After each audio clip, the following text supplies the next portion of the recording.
have that decision. After that, I'll have a small briefing on other policies,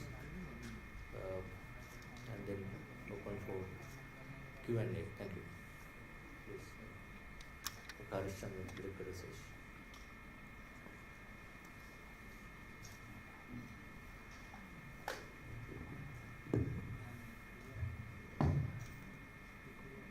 Good morning, you all. This is the fifth proposal relief for this year. As you already know, central bank's policy interest rates were increased further, aimed at containing inflation pressures while ensuring macroeconomic stability in the period ahead. So, in arriving at the decision, the monetary board weighed the impact of tighter monetary conditions on overall economic activity, including the impact on micro, small and medium scale enterprises and the financial sector performance, among others, against any far-reaching adverse consequences of any further escalation of price pressures across all sectors of the economy in the near term. So, on balance, the monetary board was of the view that further monetary tightening was needed to ensure macroeconomic stability, along with the expected adjustment from the fiscal sector, thereby to help anchor inflation expectations around the targeted level over the medium term. Accordingly, the policy interest rates were increased while the SRR remains unchanged. So, the standing deposit facility rate remains at 14.5% now after the increase, and standing lending facility rate is increased to 15.5%. So, both policy interest rates were increased by 100 basis points, and the SRR remains unchanged at 4%. So, if you look at the global monetary policy making at present, the central banks have become increasingly hawkish across the globe. We've seen the rate hikes were gathering pace. The overall in this year so far, they are shown in these orange color bars. The rate hikes have increased quite notably in recent months, and the market-based expectations of policy interest rates of major central banks in the globe shows further adjustment upward in the period ahead. But if you take the global economic outlook, which is now deteriorating due to the widespread inflation and substantial interest rate hikes globally and rising geopolitical tensions. So if we turn back to our economy, the Sri Lankan economy showed a contraction in the first quarter of 1.6% year-on-year, and the domestic economic activity in the second quarter is expected to have been severely affected by the continued supply side disruptions amidst a shortage of power and energy. So overall, we think this year we will see a somewhat higher contraction because of the issues and the stresses that we see in the economy at present. So the external sector continues to face heightened challenges. We have shown here some data on imports and exports and the trade balance. So exports are holding up with some resilience despite these challenges, but imports are coming down. But still, the level of imports remains somewhat higher. So as of May, for the month of May, the total import expenditure was about 1.45 billion. But going forward, we'll be able to sort of maintain that level is a concern, given the liquidity stresses that the domestic foreign exchange market is facing at the moment. With regard to other inflows, like workers' remittances and tourism earnings, we see lower than expected outcomes so far this year. But nevertheless, the exchange rate remains broadly stable with the introduction of some market guidance from May this year. And the gross official reserves are estimated at 1.9 billion by end of June, and that includes the swap facility from the People's Bank of China. With regard to some positive developments in the external sector, significant progress has been made with respect to negotiations with the IMF on the extended fund facility arrangement. And also negotiations are continuing with the several bilateral and multilateral partners to secure bridging financing in the period ahead. Also arrangements are being made with regard to the external debt restructuring process. If you look at the market interest rates, we have seen a substantial increase in the market interest rates so far, and that reflects the transmission of significant monetary policy tightening measures that the central bank has introduced thus far. So the deposit rates and the lending rates, the new deposit rates and the new lending rates, show about 12 percentage point increase from August last year, where the tightening policy began. And the prime lending rate has increased over about 17 percentage points from August last year. And we see a substantial increase in the government securities yields, even during the recent auction. That basically reflects the sort of impact of heightened uncertainties, escalation of inflation, and the continued large borrowing requirement of the government. So this elevated level of lending rates are expected to slow the expansion of money and credit aggregates in the period ahead, while the high deposit interest rates are expected to draw a significant amount of money in circulation back into the banking system. The growth of credit to the private sector records signs of slowing in May. So if you take out the exchange rate impact, there was a contraction month on month in May of 47 billion.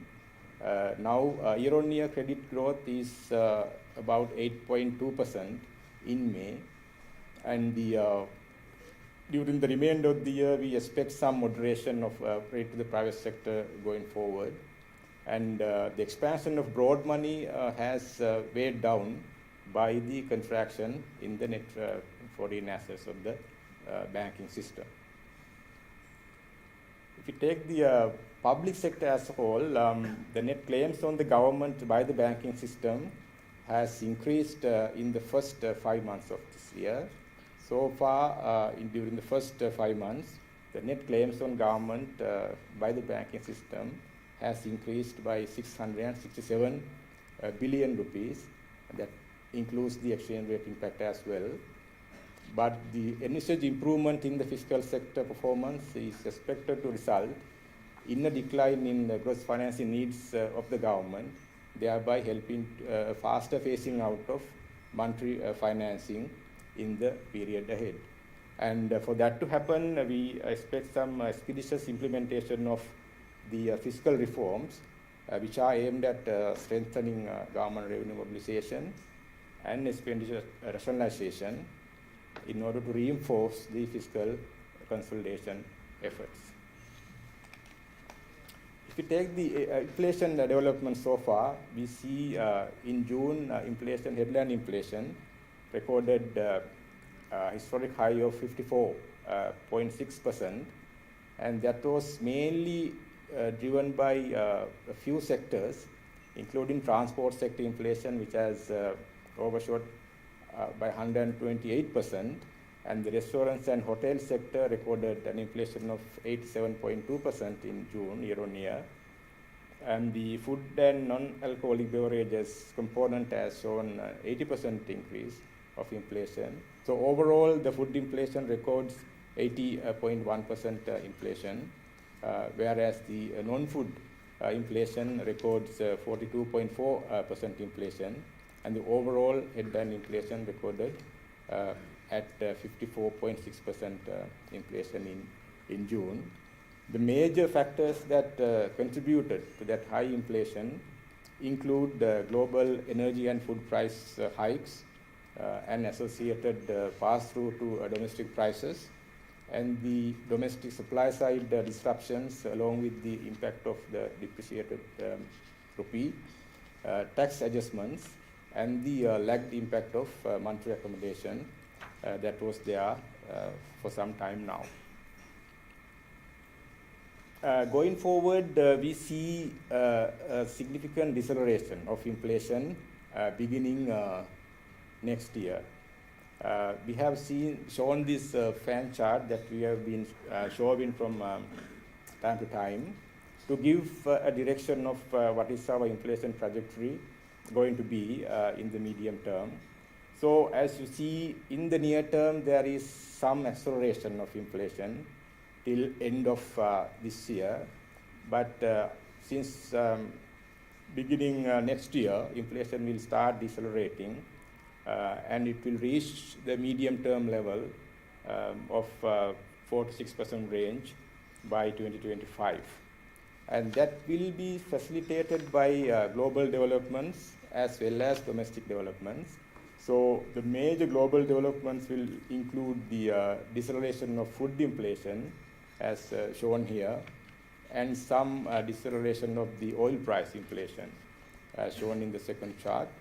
So this has to be supported by appropriate policy measures from the local authorities, including monetary tightening and fiscal tightening that will sort of subdue aggregate demand pressures in the period ahead. So ensuring external sector stability and overall macroeconomic stability requires a commitment from all sectors, all stakeholders of the economy, given these unprecedented balance of payment pressures and the severe stresses experienced across all sectors of the economy. So therefore, we need a coordinated approach to crisis management, and that would ensure public support and ultimately help bring about normalcy to economic activity in the period ahead. So against that backdrop, Central Bank wishes to reiterate that the remedial policy measures adopted by the Central Bank need to be well complemented by timely and appropriate policy adjustments by the government, including the need for the implementation of efficient and effective social welfare programs to support the vulnerable groups of the society.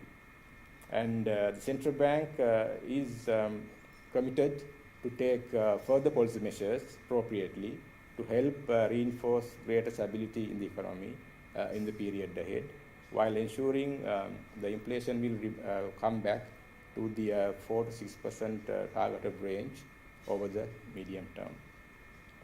So with that, let me invite my colleague, Dr. Lasawatberia, to do the presentation in Sinhala, and followed by Dr. Sudis Degajeevan to do the presentation in Tamil. Thank you.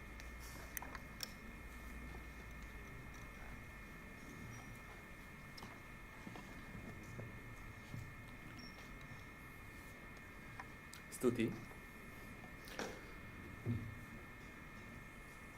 අද දින ශ්‍රී ලංකා මහා බැංකුවේ මුදල් මණ්ඩලය 2022 වසරට නියමිත වූ 5 වන මුදල් ප්‍රතිපත්ති විවරණය ප්‍රකාශයට පත් කළා.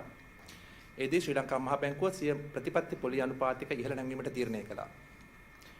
මෙම තීරණය කරා එළඹීමේදී මුදල් මණ්ඩලය ශුද්‍ර කුඩා හා මධ්‍ය පරිමාණ ව්‍යාපාර ඇතුළු සමස්ත ආර්ථික ක්‍රියාකාරකම් සහ මූල්‍යාංශයේ ක්‍රියාකාරීත්වය යන ආදී කෙරෙහි මුදල් තත්ත්ව තවදුරටත් දැඩිවීමෙන් වන බලපෑම දැඩිව සලකා බැලුවා. එහෙත් මතුපිට උද්දපනයේ අපේක්ෂා කළ ප්‍රමාණයට වඩා ඉහළ යාම, ඉල්ලුමෙන් ඇතිවන උද්දමන පීඩන ගොඩනැගීම, ඉදිරි කාලයේදී ඉහළ උද්දමනයක් ඇති පැවතීමට ඇති හැකියාව පිළිබඳ අවධානය යොමු කරමින් සහ අහිතකර උද්දමන අපේක්ෂා ගොඩනැගීම පාලනය කිරීම සඳහා තවදුරටත් මුදල් තත්ත්ව දැඩි කළ යුතු බවට මුදල් මණ්ඩලය තීරණය කළා.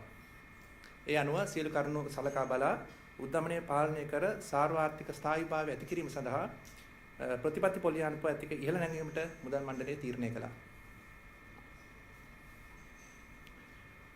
ඒ අනුව ශ්‍රී ලංකා මහා බැංකුව සිය ප්‍රතිපත්ති පොලි අනුපාතික පදනම් අංක 100කින් ඉහළ නැංවීමට තීරණය කළා. ඒ අනුව ප්‍රතිපත්ති පොලි අනුපාතික එනම් නිත්‍ය තන්පතු පාසිකම් අනුපාතය 14.5ක් දක්වාත් නිත්‍ය ණය පහසුකම් අනුපාතිකය 15.5ක් දක්වාත් ඉහළ නැංවෙනවා. මම දැන් එම තීරණය කරා එළඹීමේදී මුදල් මණ්ඩලය සලකා බැලූ කරුණු ඉතා කෙටියෙන් ඉදිරිපත් කිරීමට බලාපොරොත්තු වෙනවා. මුලින්ම අපි ගෝලීය අංශය දෙසට යමු. අකණ්ඩව ඉහළ යන උද්දමන පීඩන පාලනය කිරීමට ලොව පුරා මහ බැංකුද සිය මුදල් ප්‍රතිපත්ති දැඩි කරමින් පවතිනවා. මෙලෙස ගෝලීය උද්දමන ඉහළ යාමට භූදේශපාලන අර්බුද හේතුවෙන් ඉහළ ගිය khනිජ තෙල් මිල සහ ආහාර මිල හේතු වෙනවා. ඒත් සමගම ඉල්ලුම් තත්ත්ව ඉහළ යාමත් මේට හේතු පාදක වෙනවා. මෙම කරුණු හේතුවෙන් ගෝලීය ආර්ථික වර්ධනයද ඉදිරි වසරේදී සැලකිය යුතු ලෙස අඩු වනු ඇතැයි අපේක්ෂා කරනවා. දැන් අපි ශ්‍රී ලංකා ආර්ථික තත්ත්වය දෙස යොමු. ශ්‍රී ලංකා ආර්ථිකය 2022 වසරේ පළමු කාර්තුවේදී වාර්ෂික ලක්ෂණය වශයෙන් 1.1.6කින් සංකෝචනය වුණා. 2022 වසරේ දෙවන කාර්තුවේ තුලද සැපයුම් අංශයේ බාධා ඇතිවීමෙන් ආර්ථිකය ක්‍රියාකාරකම් වෙත දැඩි ලෙස බාධා ඇති වුණා. දේශීය ආර්ථික ක්‍රියාකාරකම් කෙරෙහි ඇතිවන සැලකිය යුතු බලපෑම හේතුවෙන් 2022 වසර තුලදීද ආර්ථික කටයුතු වල යම්කිසි සංකෝචනයක් ඇති වනු ඇතැයි අපි අපේක්ෂා කරනවා. විදේශ අංශය සැලකුවාම ආනයන වියදම අඩු වුණා. මේ සඳහා අත්‍යවශ්‍ය නොවන ආනයන අධෛර්යමත් කිරීමට ගත් ප්‍රතිපත්ති ක්‍රියාමාර්ග මෙන්ම විනිමය වෙළඳපොලේ සීමා සහිත වූ විදේශ විනිමය ද්‍රවශීලතාවද බලපෑවා. අපනයන ආදායමේ යම්කිසි වර්ධනයක් වාර්තා වුණා. ඒ සමගම වෙළඳ හිඟය සැලකිය යුතු ලෙස පහළ ගියා. දේශීය මෙන්ම ගෝලීය පවතින ආර්ථික තත්ත්වයන් හේතුවෙන් විදේශ සේවා නියුක්තිකයන්ගේ ප්‍රේෂණ සහ සංචාරක ඉපැයීම් අපේක්ෂිත පරිදි වැඩි වුණේ නැහැ. 2022 මාර්තු මාසයේ දැඩි ලෙස අවප්‍රමාණය වූ විනිමය අනුපාතිකය 2022 මැයි මාසයේ මැද සිට වෙළඳපොලේ මාර්ගෝපදේශ හඳුන්වා දීමත් සමග පුළුල් ලෙස ස්ථාවරව පවතිනවා. විදේශාංශය ශක්තිමත් කිරීම සඳහා නොයෙකුත් ක්‍රියාමාර්ග ගනිමින් පවතිනවා. ණය පහසුකමක් ලබා ගැනීම සඳහා ජාත්‍යන්තර මූල්‍ය අරමුදලත් සමග පවතින සාකච්ඡාවල සැලකිය යුතු ප්‍රගතියක් පවතිනවා. මූල්‍ය හිඟය පියවා ගැනීමට අවශ්‍ය ප්‍රමාණයේ මූල්‍යණය ලබා ගැනීම සඳහා ද්විපාර්ශ්වික සහ බහුපාර්ශ්වික පාර්ශ්ව සමග සාකච්ඡා සිදු වෙමින් පවතිනවා මේ වන විට. ඒ සමගම විදේශීය ණය ප්‍රතිව්‍යුහගත කිරීමේ ක්‍රියාකාරීත්වය සම්බන්ධයෙන් කඩිනම් වැඩපිළිවෙළ සකස් වෙමින් පවතිනවා.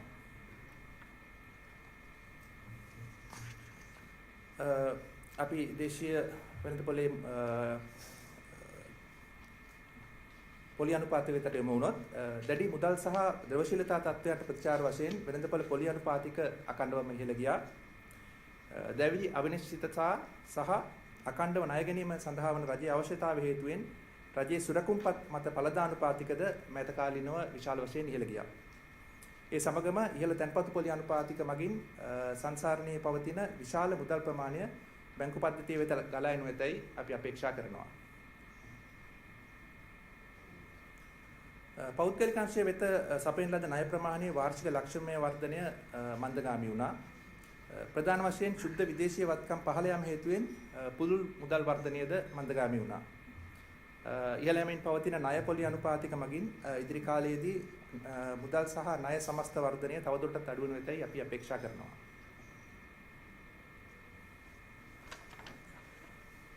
රජය බැංකු අංශයෙන් ලබාගත් ණය ප්‍රමාණය ඉහළ ගියා. රජය සතු වාණිජ්‍ය ව්‍යාපාරවල මූල්‍ය තත්ත්වයේහි අපේක්ෂිත වැඩි දියුණු කිරීම සමගම රාජ්‍ය මූල්‍ය ඒකාග්‍රතාව ප්‍රයත්න සඳහා සහාය වීමට රජයේ ආදායම් ඉහළ නැංවීම සහ වියදම් අඩු කිරීම පිළිබඳව අරමුණු කරගත් රාජ්‍ය මූල්‍ය ප්‍රතිසංස්කරණ කඩිනමින් ක්‍රියා කළ යුතු බවට අපි අවධාරණය කරනවා. රාජ්‍ය මූල්‍ය අංශයේ ක්‍රියාකාරීත්වය තුළ එවැනි වෙනස් කිරීම සිදු කිරීම තුළින් ඉදිරි කාලයේදී රජයේ දල මූල්‍ය අවශ්‍යතා අඩු වනු ඇති අතර එමගින් මහ බැංකුව මගින් සිදු කරන මූල්‍ය නේද කඩිනමින් අඩු වනු ඇතැයි අපි අපේක්ෂා කරනවා. දැන් අපි උද්දමනය දෙසට යමු. උද්දමනය අධික ලෙස ඉහළ ගියා. මේ සඳහා ලෝක වෙළඳපොලේ බලශක්ති සහ ආහාර මිල ගණන් ඉහළ යාම සහ එමගින් දේශීය වෙළඳපොලේ මිල ගණන් වෙත ඇති වූ බලපෑම ශ්‍රී ලංකා රුපියල විශාල වශයෙන් අවප්‍රමාණීය වීම සහ බදු අනුපාත වැඩි කිරීම ප්‍රධාන වශයෙන් බලපෑවා. ඒ වගේම ලිහිල් මුදල් ප්‍රතිපත්තියේ පසුබැලීම් බලපෑමද මේ සඳහා හේතු වුණා. ඔබ මේ දක්වන වම්පස සටහන දෙස හොඳින් බැලුවොත් පෙනේවි මෙම උද්දමනය කෙරෙහි ප්‍රධාන වශයෙන් බලපෑ සාධක. ඒ අතරින් ප්‍රධානම වන්නේ ප්‍රවාහන ක්ෂේත්‍රයේ සිදු වූ මිල ගණන් වල වැඩිවීම සහ ආහාර ඛණ්ඩයේ සිදු වූ මිල ගණන් වල වැඩිවීම.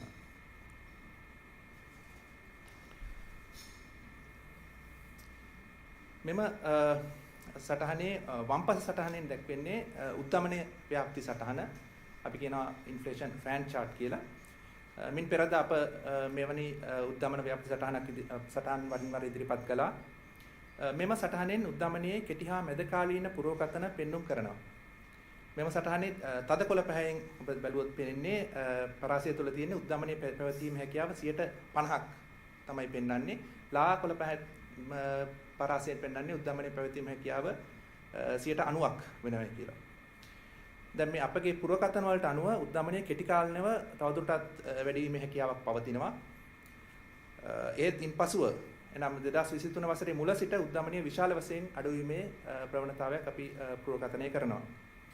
මේ සඳහා දැනටමත් ගෙන ඇති ප්‍රතිපත්ති ක්‍රියාමාර්ග ඒ වගේම ගෝලීය තෙල් මිල අඩුවීම මෙන්ම ගෝලීය ආහාර මිල අඩුවීම පිළිබඳ උපකල්පනත් මෙහි පවතිනවා. මෙම උද්දමන මගින් යම්කිසි වෙනස්කමක් සිදු වුවහොත් උද්දමන ව්‍යාප්ති සටහන යාවත් කාලින කළා විනිවිද භාවයකින් යුතුව නැවතත් ඉදිරිපත් කිරීමට ශ්‍රී ලංකා මහ බැංකුව බැඳී සිටිනවා.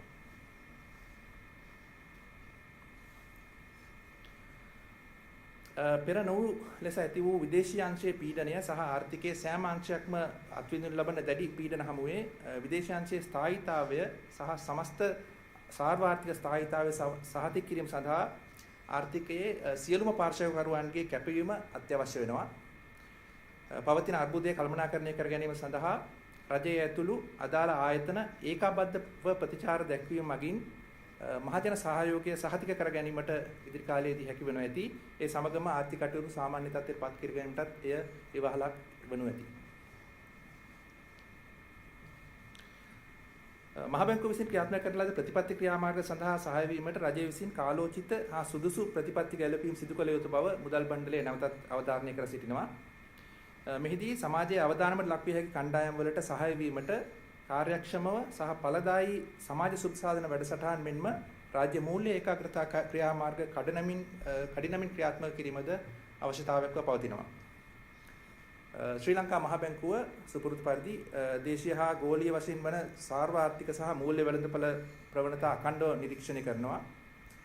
එහිදී නම්‍යශීලී උද්දමන ඉලක්ක කරන රාමුව යටතේ මැදිකාලීනව උද්දමනයේ 4.6ත් එක් අඩු කිරීම සඳහා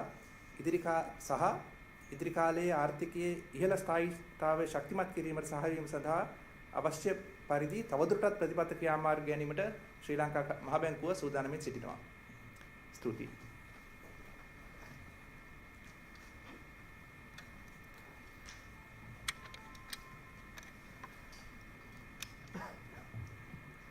அனைவருக்கும் காலை வணக்கங்கள். இலங்கை மத்திய வங்கியின் நாணய சபையானது நேற்று நடைபெற்ற அதன் கூட்டத்தில் கொள்கை வட்டி வீதங்களை மேலும் அதிகரிப்பதற்கு தீர்மானித்துள்ளது. இதற்கு முக்கிய காரணங்களாக அதிகரித்து வருகின்ற பணவீக்க அழுத்தங்கள், பாதகமாக கூடிய பணவீக்க எதிர்பார்ப்புகள் மற்றும் பேரண்ட பொருளாதார உறுதியினை உறுதிப்படுத்துவதற்கான தேவை போன்றவை காணப்படுகின்றன. நாணய சபையானது இந்த தீர்மானத்தை மேற்கொள்ளும் பொழுது முக்கியமாக பொருளாதார நடவடிக்கைகள், குறிப்பாக நுண்பாக சிறிய மற்றும் நடுத்தர தொழில் முயற்சிகள் மீதான இறுக்கமாக்கலின் தாக்கம் மற்றும் நிதி சந்தையின் செயற்பாடு போன்றவற்றில் இந்த இறுக்கமாக்கலின் தாக்கம் என்பவற்றையும், இவ்வாறான இறுக்கமாக்கல் மேற்கொள்ளப்படாத விடத்து ஏற்பட இருக்கின்ற உயர்ந்த பணவீக்க அழுத்தங்கள் காரணமாக குறுங்காலத்தில் ஏற்பட போகின்ற பாதகமான விளைவுகளையும் கவனத்தில் எடுத்து இறுதியாக இவ்வாறான இறுக்கமாக்கலானது உறுதிப்பாட்டினை, பேரின பொருளாதார உறுதிப்பாட்டினை உறுதிப்படுத்துவதற்கும் பணவீக்க எதிர்பார்ப்புகளை முகாமை செய்வதற்கும் இன்றியமையாததென தீர்மானித்துக் கொண்டுள்ளது. அந்த அடிப்படையிலே கொள்கை வட்டி வீதங்கள் 100 அடிப்படை புள்ளிகளினால் அதிகரிக்கப்பட்டு துணைநில் வைப்பு வசதி வீதமானது 14.5% துணைநில் கடன் வழங்கல் வீதமானது 15.5% அதிகரிக்கப்பட்டது. இவ்வாறான தீர்மானத்திற்கு எடுத்துக்கொள்ளப்பட்ட உலகளாவிய ரீதியான மற்றும் உள்நாட்டு ரீதியான அபிவிருத்திகளை நாம் இங்கு சுருக்கமாக பார்க்கலாம். உலகளாவிய ரீதியிலே மத்திய வங்கிகள் இறுக்கமாக்கலை நோக்கிய ஒரு தன்மையினை தற்பொழுது கொண்டு காணப்படுவதை காணக்கூடியதாக இருக்கின்றது. பல்வேறு மத்திய வங்கிகளும் தமது நாணய கொள்கைகளை படிப்படியாக இறுக்கமாக்கி வருகின்றன. இவ்வாறான நாணய கொள்கை இறுக்கமாக்கல்கள், பணவீக்க அழுத்தங்கள் மற்றும் புவிசார் அரசியல் பதட்டங்கள் போன்றவை உலகளாவிய பொருளாதாரத்தின் வளர்ச்சி தோற்றப்பாட்டிலே ஒரு பாதகமான தன்மையினை ஏற்படுத்தக்கூடும் என எதிர்பார்க்கப்படுகின்றது. உள்நாட்டு பொருளாதார நடவடிக்கைகளை நோக்குவமாக இருந்தால் இலங்கையின் பொருளாதாரமானது முதலாவது காலாண்டு பகுதியிலே 1.6% சுருக்கம் ஒன்றினை பதிவு செய்துள்ளது. 2ஆம் காலாண்டு பகுதியிலே நிரம்பல் நிலைமைகளில் ஏற்பட்ட இடையூறுகளின் காரணமாக பொருளாதார நடவடிக்கைகள் மேலும் மோசமடைந்தன. அந்த அடிப்படையிலே முழுமொத்த ஆண்டிலே ஒரு பொருளாதார சுருக்கம் ஒன்று எதிர்பார்க்கப்படுகின்றது. வெளிநாட்டுத்துறை மீதான அபிவிருத்திகளை நோக்குவமாக இருந்தால் ஏற்றுமதியானது தொடர்ந்து அதன் உத்வேகத்தினை தொடர்ந்து வருகின்றது. பல்வேறு சிக்கல்களுக்கு மத்தியிலும் தொடர்ந்து வருகின்றது. இறக்குமதிகளிலே ஏற்கனவே மேற்கொள்ளப்பட்ட கொள்கை நடவடிக்கைகள், அதே போல செலாவணிகள் கிடைப்பதில் இருக்கின்ற பற்றாக்குறை போன்றவற்றின் காரணமாக இறக்குமதியானது தொடர்ச்சியாக குறைவடைந்து வருகின்றது. அதே போல ஏனைய உட்பாற்றல்களான தொழிலாளர் பண அனுப்புதல்கள் மற்றும் சுற்றுலா தொடர்பான வருமானங்களை நோக்குவமாக இருந்தால் இவ்வாண்டு காலப்பகுதியிலே அது தொடர்ந்தும் மந்தமாகவே காணப்படும் என எதிர்பார்க்கப்படுகின்றது. தற்பொழுது நடைமுறைப்படுத்தப்பட்டு வருகின்ற வழிகாட்டல் அடிப்படையிலான நாணய கொள்கை செலாவணி வீத முறைமையின் அடிப்படையிலே செலாவணி வீதமானது ஒரு ஸ்திரமான நிலையிலே தற்பொழுது காணப்படுகின்றது. மொத்த அலுவல்சார் ஒதுக்குகள் ஐக்கிய அமெரிக்க டாலர்கள் 1.9 பில்லியனாக ஜூன் மாதத்திலே பதிவு செய்யப்பட்டுள்ளன. அதேபோல பன்னாட்டு நாணய நிதியத்துடனான விரிவாக்கப்பட்ட நிதிய வசதியொன்றினை பெற்றுக்கொள்வதில் கணிசமான முன்னேற்றம் ஒன்று அடையப்பட்டுள்ளது. அதேபோல வெளிநாட்டு கடனை சீர்திருத்துதல் தொடர்பான செய்முறையிலும் ஒரு விரைவான முன்னேற்றம் ஒன்று தற்பொழுது நடைபெற்று வருகின்றது. சந்தை வட்டி வீதங்களை நோக்குவமாக இருந்தால் அனைத்து சந்தை வட்டி வீதங்களிலும் இறுக்கமாக்கப்பட்ட நாணய கொள்கைக்கு அமைவாக உயர்வடைந்து வருவதை காணக்கூடியதாக இருக்கின்றது. முக்கியமாக அரச பிணையங்கள் மீதான விளைவுகள் மிக அதிகமாக உயர்வடைந்துள்ளன. அதேபோல வட்டி வீதங்களில், குறிப்பாக வைப்பு வட்டி வீதங்களில் ஏற்படுகின்ற அதிகரிப்பானது சுற்றோட்டத்தில் உள்ள அதிகமான நாணயத்தினை வங்கித்துறையில் ஈர்த்துக்கொள்வதற்கு உதவும் என எதிர்பார்க்கப்படுகின்றது. வங்கித்துறையினால் தனியாருக்கு வழங்கப்பட்ட கடன்களில் ஒரு சுருக்கம் ஒன்று மே மாதத்தில் பதிவு செய்யப்பட்டுள்ளது. தொடர்ந்து வரும் மாதங்களிலும் இவ்வாறான சுருக்கம் தொடரும் என எதிர்பார்க்கப்படுகின்றது. அதேபோல வங்கி தொழில் முறைமையினால் அரசுக்கு வழங்கப்பட்ட கடனானது முதல் 5 மாதங்களில் ஒரு அதிகரிப்பினை காட்டி நிற்கின்றது. இதற்கு எதிர்பார்க்கப்படுகின்ற சிக்கனப்படுத்தல் வழிமுறைகளை விரைவாக மேற்கொள்ளப்பட வேண்டிய தேவையினை இது எடுத்து காட்டுகின்றது. அவ்வாறான சுருக்க நடவடிக்கைகள் மேற்கொள்ளப்படுமாக இருந்தால் அரசிற்கான மொத்த நிதியிடல் தேவைப்பாடு குறைவடைந்து அதன் மூலம் மத்திய வங்கியில் இருந்து நிதியிடல் செய்யப்படுகின்ற தேவையானது குறையும் என எதிர்பார்க்கப்படுகின்றது. பணவீக்கம் தொடர்பான அபிவிருத்திகளை நோக்குவமாக இருந்தால் வரலாற்று ரீதியிலேயே மிக உயர்ந்த பணவீக்கமானது ஜூன் மாதத்திலே பதிவு செய்யப்பட்டுள்ளது. இதற்கு சில குறிப்பான வகைகளில் ஏற்பட்ட அதிகமான பணவீக்கம் முக்கிய காரணமாக காணப்படுகின்றது. இதற்கு உலகளாவிய ரீதியிலும் உள்நாட்டு ரீதியிலும் ஏற்பட்ட பல மாற்றங்கள் முக்கிய காரணமாக அமைகின்றன. உலகளாவிய பண்ட விலைகளில் ஏற்பட்ட அதிகரிப்பும் அவற்றின் உள்நாட்டு விலைகள் மீதான ஊடுகடத்தல் மற்றும் வரி சீர்திருத்தங்கள், செலாவணி வீதத்தில் ஏற்பட்ட பெறுமதி சீராக்கம் மற்றும் இலகுவான நாணய கொள்கை வழிமுறையின் காலம் தாழ்த்திய விளைவுகள் போன்றவற்றின் காரணமாக பணவீக்கமானது மிக உயர்வான மட்டத்திலே தற்பொழுது காணப்படுகின்றது. பணவீக்கத்தின் தோற்றப்பாடானது குறுங்காலத்திலும் நடுத்தர காலத்திலும் எவ்வாறு அமையும் என்பது இங்கு வீச்சு வரைபடத்திலே காட்டப்படுகின்றது. இந்த வீச்சு வரைபடத்தின் அடிப்படையிலே 2020 மூன்றாம் ஆண்டிலே பணவீக்கமானது படிப்படியாக குறையும் என எதிர்பார்க்கப்பட்டு நடுத்தர காலத்திலே அது இலக்கிடப்பட்ட மட்டமான 4 தொடக்கம் 6 மட்டங்களில் காணப்படும் என அது எதிர்பார்க்கப்படுகின்றது. உலகளாவிய உணவு பணவீக்கம் மற்றும் எண்ணெய் விலைகளில் ஏற்படுகின்ற குறைவு, அதே போல ஏற்கனவே மேற்கொள்ளப்பட இருக்கின்ற கொள்கை சீராக்கங்கள் போன்றவற்றின் தாக்கத்தின் காரணமாக இந்த பணவீக்கத்தின் குறைவானது எதிர்காலத்தில் எதிர்பார்க்கப்படுகின்றது. இலங்கையிலே முன்னெப்பொழுதும் இல்லாத அளவிலே தற்பொழுது பொருளாதார ரீதியாக எதிர்பார்க்கப்படுகின்ற அழுத்தங்களினை நோக்கும் பொழுது அனைவரினதும் பங்களிப்பானது இங்கு முக்கியமானதாக காணப்படுகின்றது. இந்த நெருக்கடி முகாமைத்துவத்தில் ஒருங்கிணைக்கப்பட்ட அனைத்து ஆர்வலர்களிலும் ஒருங்கிணைக்கப்பட்ட பதிலிறுத்தலானது இந்த சிக்கலில் இருந்து விரைவாக மீண்டெழுவதற்கு மிக முக்கியமானதாக காணப்படுகின்றது.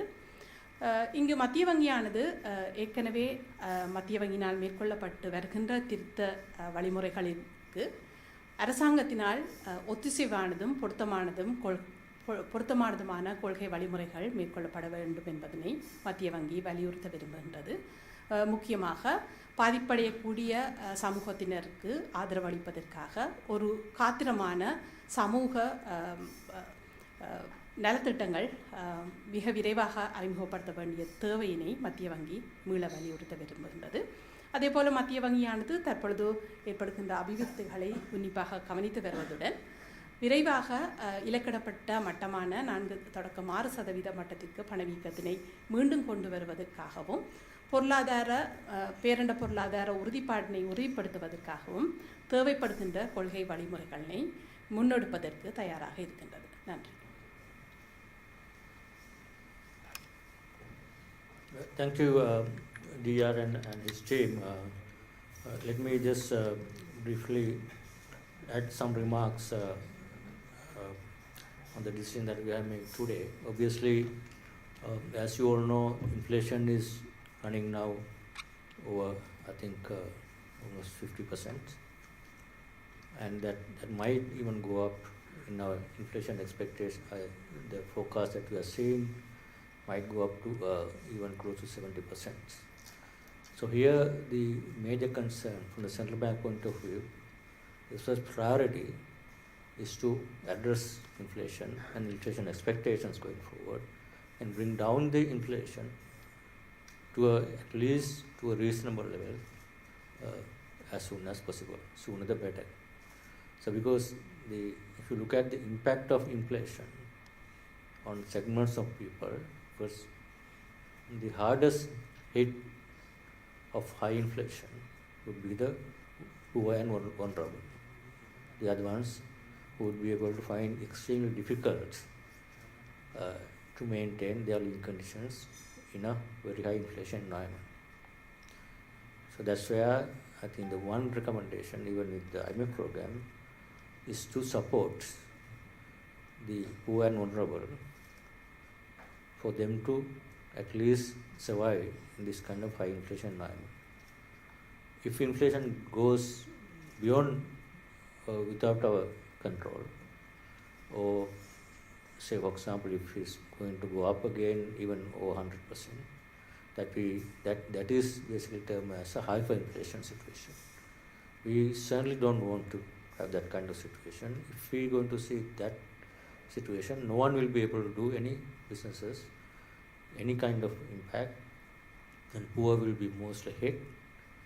And even the small and medium enterprises, the next layer of impact of high interest rates and high inflation. Obviously, we also understand the high increasing interest rates will have impact on small and medium enterprises and businesses. That's where I think at least just to give them some support. I think today announced in terms of people who were taken some loans earlier and those who were under the moratoriums, and we have given some guidance to the banks to consider their impact and their ability to pay, and on that basis we have given some guidance on the Monetary Board approved it last week, and we are, I think, already issued guidelines to the banks how to address.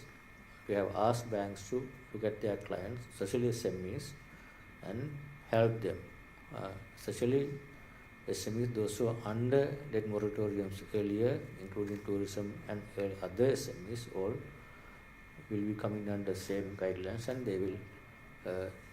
We have given some guidelines, and Mr. Fernando will give you more details on that package. That is how on the impact of monetary policy, the increasing interest rates, how we are trying to at least minimize the impact of small and medium enterprise. So we don't expect this kind of situation. Any businesses may not be taking new loans at these very high rates. It's impact on the existing loan book that they have to service. That is where some guidance we are given how to smooth out this operation.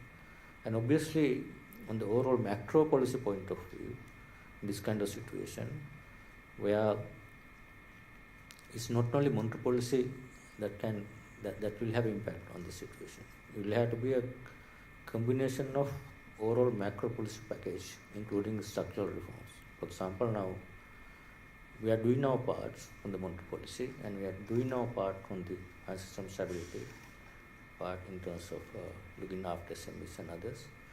But this puzzle will be completed once the fiscal policy package also implemented, fully implemented, and also some of the reforms, those are long due in state-owned enterprises, for example, Petroleum Corporation, Electricity Board, other areas where those have been making huge losses and becoming a burden to the public, becoming a burden to the treasury. Those will also have to be implemented parallelly, preferably at the same time. Then obviously all complete package would be implemented, then whole situation, the macro imbalances can only be addressed with the combination of all these policies. As far as other policies are concerned, obviously fiscal policy, there was a package. Initial one was announced and partly implemented, and there's a balanced part. Obviously, the reason for fiscal policy, tax measures, expenditure curtailment, impact. For example, now some of the tax increases already implemented. That impact will be next couple of months. And some of the measures will be effective later, and there are legislation, cabinet approvals, parliament will have to be done. So that there is a delay in that process. Even for next year, bring down the fiscal deficits, there will be some measures needed. That also will have to be announced in the reverse budget for the next year budget. There are two budgets basically planned for this year reverse budget as well as next year. Those also have not been done yet. And on the structural, the state-owned enterprises, we are seeing already pricing formula was introduced only in fuel crisis. But energy price, that was proposed some time ago, and I have seen the ECUSL announced, and it is for I think public consultation. That has also been delayed to a certain extent. So as a result, what we see now, the pressures, still, like it or not, government is running a large fiscal deficit. Revenue is not sufficient at least to meet their part of the expenditure. And also, as it's a delay in implementing pricing reforms in the state-owned enterprises, still on Petroleum Corporation, still making at least, although current price formula is supposed to be giving them a sufficient rupee collection for them to buy dollars, still there's a gap there. They are still not having sufficient rupees even for them to buy dollars if we make dollars available. It's partly because of they sell fuel to Electricity Board, but Electricity Board making still huge also because their price has not been adjusted. As a result, they are not getting their cash flows. So this is one of the biggest issues right now we are facing in terms of all this delays in implementing all this reform. This all obviously not the central bank responsibility. It is part of the government, cabinet, ministers, parliament. All this procedure have to go through. It certainly take some time. This is where still we see the difficult situation we are facing right now. So that also will have to be addressed together with the monetary policy. Otherwise, monetary policy alone cannot solve this situation. Let me explain the same thing in Sinhala. The Sinhala cannot make a same jantawa දරගන්න ඕන දෙයක්. අපි මහ බැංකුව කරන්නේ මුදල් ප්‍රතිපත්තිය ක්‍රියාත්මක කිරීම. මේ ඒකෙන් තමයි පොලි අනුපාතය වැඩි කරලා අපි බලාපොරොත්තු වෙන්නේ මේ උද්දමනය පාලනය කිරීම. දැනට පවතින උද්දමනය 50% විතර වෙනවා. හෙඩ්ලයින් ඉන්ෆ්ලේෂන් කියන එක ඊයරුද මෙරුද බලනකොට මේක දැන් අපිට පේන විදිහට අපි වෙන විදිහට මේක 70% මට්ටමට යන්න පුළුවන් ඊළඟ මාස කිහිපය තුළ. මොකද දැන් තියෙන ඉස්සරහට වෙන්න තියෙන තව මිල ඇඩ්ජස්ට්මන්ට් රජය විසින් කරනවත් එක්ක ඒකත් එක්ක වැඩි වෙන්න පුළුවන්. ඒක දැන් වෙලා ඉවරයි. එතකොට අපිට තියෙන ප්‍රධානම වගකීම මහ බැංකුව විදිහට මේ වැඩි වෙන උද්දමනය දැනට වැඩි වෙච්ච උද්දමනයත් ඉස්සරහට වැඩි වෙන තියෙන උද්දමනය නිසා ප්‍රධාන වශයෙන්ම පීඩාවටපත් වෙන්නේ රටේ ඉන්න දුප්පත්ම ජනතාව කොටස. අඩුම ආදායම් ලබන පිරිස තමයි මේකෙන් වැඩිම පීඩාවටපත් වෙන්නේ. ඒක නිසා තමයි අර මුල්ලරපුදුල සමග වැඩ පිළිවෙලෙත් අනිවාර්යයෙන්ම මේ වගේ අවස්ථාවකදී මේ වගේ ක්‍රයිසිස් අවස්ථාවකදී මේ වගේ උද්දමනේ වැඩි අවස්ථාවකදී ඒ දුප්පත්ම ජනතාවගේ ආරක්ෂාවට අර සමුද්‍ර වගේ තිබුණා වැඩි කරන්න ඕන. සෝෂල් සේෆ්ටි නෙට් කියන එක වැඩි කරන්න ඕන. එතකොට ඒ මාර්ගයෙන් අඩුම වශයෙන් අඩුම ආදායම් ලබන ජනතාවට මේකෙන් යම්කිසි ආකාරයකට පීඩාව අවම කරගෙන යන්න පුළුවන් අද වාතාවරණයක් තියෙනවා. ඒක තමයි පළවෙනි. දෙවෙනි එක පොලි අනුපාතය වැඩි කිරීම තුළින් අනිවාර්යයෙන්ම සුළුහා මත්පරණ කර්මාන්ත දැනට ණය අරගෙන තියෙන අයගේ ණය දීමේ හැකියාව යම්කිසි ආකාරයකට දුර්වල වෙනවා. ඒක අපි තේරුම් ගත දෙයක්. ඒක නොදැන නෙවෙයි අපි මේ පොලි අනුපාත වැඩි කරන්නේ. නමුත් මොකද්ද වඩාත්ම වැදගත් වෙන්නේ උද්දමනය 100% වගේ ගිහිල්ලා අධිඋද්දමන තත්ත්වයට ගියොත් කිසිම සුළුහා මධ්‍යම ප්‍රමාණ කර්මාන්තයක් කිසිම ව්‍යවસાયයකට කිසිම වෙළඳාමක් ව්‍යාපාරයක් කරගෙන යන්න ලැබෙන්නේ නැහැ. ඒ කොම කඩා වැටෙනවා. එතකොට වැදගත්ම දේ ඒ අය රැක ගැනීමටත් උද්දමනය පාලනය කරලා ඉන්න ඕන. ඒක නිසා තමයි පොලි අනුපාතය වැඩි කරන්නේ. වැඩි කිරීම තුළින් යම්කිසි ආකාරයකට ඒගොල්ලන්ගේ ෆිනාන්ස් කොස්ට් එක වැඩි වෙන්න පුළුවන්. දැන් මොරටෝරියම් තියෙන අයගේ ඉරෙච්චා දිවර්ණ වෙනකොට අපහසුකම් තියෙන්න පුළුවන්. ඒතකොට ඒ අයගේ සංක්ෂයාකාරී සාහනයක් දීම සඳහා අපි දැනට අද නිකුත් කරා අපේ බැංකු පද්ධතියට යම්කිසි කරන්න නියමිත ඒකෙන් කියන්නේ ඒ වගේ පොලි අනුපාත වැඩි වීම නිසා යම්කිසි ආකාරයක ඒ මොරටෝරියම් තිබිච්ච කාලය තුල තිබිච්ච සහනය නැවත අය කර ගැනීමේදී ඒ බැංකු වලින් ඒ අයගේ ඒක සල්කා බලලා මොන ආකාරයකටද ඒ ව්‍යාපාරිකය සුලමද ව්‍යාපාරික අනුව යම්කිසි සහන සලස්වන්නේ ඒ ව්‍යාපාරයෙන් කේස් බයි කේස් බේසිස් බලලා දෙන්නේ. මුළු බැංකු පද්ධතියටම හැමෝටම වෙනසක් නැතුව දෙන්න කියලා කරන්නේ මේ අවස්ථාවේ අමාරුයි. මොකද බැංකු වල යම්කිසි ආකාරයක බැංකු පද්ධතියත් ෆයිනෑන්ෂල් ස්ටැබිලිටි අස්ථායතාවය පවත්වා ගැනීමත් වැදගත්. ඒක නැතුනොත් ඊටත් වැඩි බරපතල තත්ත්වයක තමයි රටපත් වෙන්නේ. ඒ නිසා බැංකු පද්ධතිය ආරක්ෂා කරගන්න ගමේ කරගන්න අතරම කොහොමද ණය දීමට අපහසු අයට යම්කිසි ආකාරයක ක්‍රමයකට සලස්වන්න කියන තමයි ඒක විස්මනාඩු විස්තර කරන්නේ. අනිත් එක තමයි මේ තියෙන කරගෙන යන මේ වැඩපිළිවෙලේ සර්වාර්ථික වැඩපිළිවෙල යටතේ මහ බැංකුව කරන්නේ මුල්‍ය ප්‍රතිපත්ති ක්‍රියාත්මක කිරීම පමණයි. ඒතර මුල්‍ය ප්‍රතිපත්ති ක්‍රියාත්මක කිරීමෙන් බලාපොරොත්තු වෙන්නේ උද්දමනය පාලනය කිරීම ඊට පස්සේ විනිමය අනුපාතය යම්කිසි ආකාරයක ස්ථාවර කිරීම ඒ තුලින් රටේ උද්දමනය අධික ඉල්ලුම නිසා ඇති වුණ පාලනය කළ ඒ පැත්ත පාලනය කිරීම. නමුත් ඒක මහ බැංකුව පමණක් තනියම කළ හැකි දෙයක් නෙවෙයි. මේ වගේ විශේෂයෙන් තියෙන ආර්ථික අවපාතයක් වෙලාවේ ඒකට අනිත් මැක්‍රෝ ඉකොනොමික් පොලිසිස් කියන්නේ රාජ්‍ය මූල්‍ය ප්‍රතිපත්තිය ඊට අමතරව රජයට අයිති ව්‍යාපාර CP's Petroleum Corporation එක electricity board එක ඒ වගේ රාජ්‍ය ආයතන වලත් වෙන්න තියෙන යම්කිසි ව්‍යවහාත්මක වෙනස්කම් සිදු වෙන්න ඕන. එහෙම නැතුව මේක මුදල් ප්‍රතිපත්තියෙන් පමණක් තනියම කළ හැකි දෙයක් නෙවෙයි. ඒතර අපේ විශ්වාසය හැටියට යම්කිසි පියවර අරගෙන තියෙනවා රාජ්‍ය මුල්‍ය ප්‍රතිපත්තිය තුලින් භාණ්ඩාගාර තුලින් දැන් ඔබතුමාලා දැක්කා මේ යම්කිසි අලුතෙන් taxes ඒ කියන්නේ යම්කිසි බදු වැඩි කිරීම කරා යම්කිසි ආකාරයකට වියදම් කළමනාකරණය කරන්න කියලා දැනුම් දීලා තියෙනවා අමාත්‍යාංශ හරහාට පාර්ලිමේන්තුව හරහා දැනුම් දීලා තියෙනවා. නමුත් ඒ වගේ යම්කිසි බලපෑමක් වෙන්න යන යම්කිසි කාලයක් ගන්නවා. උදාහරණයක් විදිහට වැට් වැඩි කරපු එකේ කොටසක් වැඩි කරා ඒක දැන් ක්‍රියාත්මක වෙනවා. නමුත් ආදායම් බදු සමහර බදු වැඩි කරපුවා කැබිනට් අනුමත කරලා පාර්ලිමේන්තුවට ගිහිල්ලා ඒක කරාට පස්සේ නීතිගත වෙලා ඒක ක්‍රියාත්මක වෙන්නේ. ඒතර ඒකට යම්කිසි කාලයක් යනවා. ඊට අමතරව අර මිල ආකාරයට cost reflective price adjustment කියන එක යටතේ තෙල් වලට මිල සූත්‍රයක් හඳුන්වලා දීලා තියෙනවා. දැන් ඒක වැඩ කරනවා. ඒක තියෙද්දි උනත් තාමත් ලංකා කන්සස් සංස්ථාවට අවශ්‍ය රුපියල් ප්‍රමාණයවත් එකතු වෙන්නේ නැහැ. එයාට අවශ්‍ය ඩොලර් ටික ගන්න.